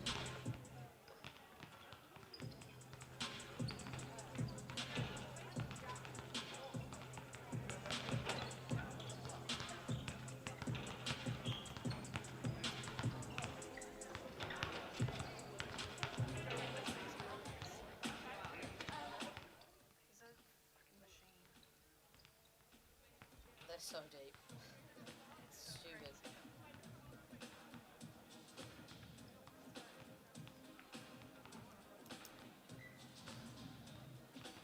What the hell? 0 minutes. Didn't clock any of their minutes. Just talk again online on the... Hello, hello, hello. Check, check, check, check. Hello. Check, check. Hello. Check, check, check. Tech program off, off. Tech truck.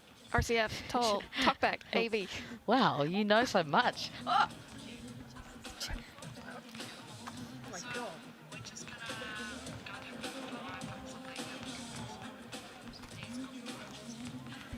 Okay, great. Okay. Oh, yep, that's gonna run it.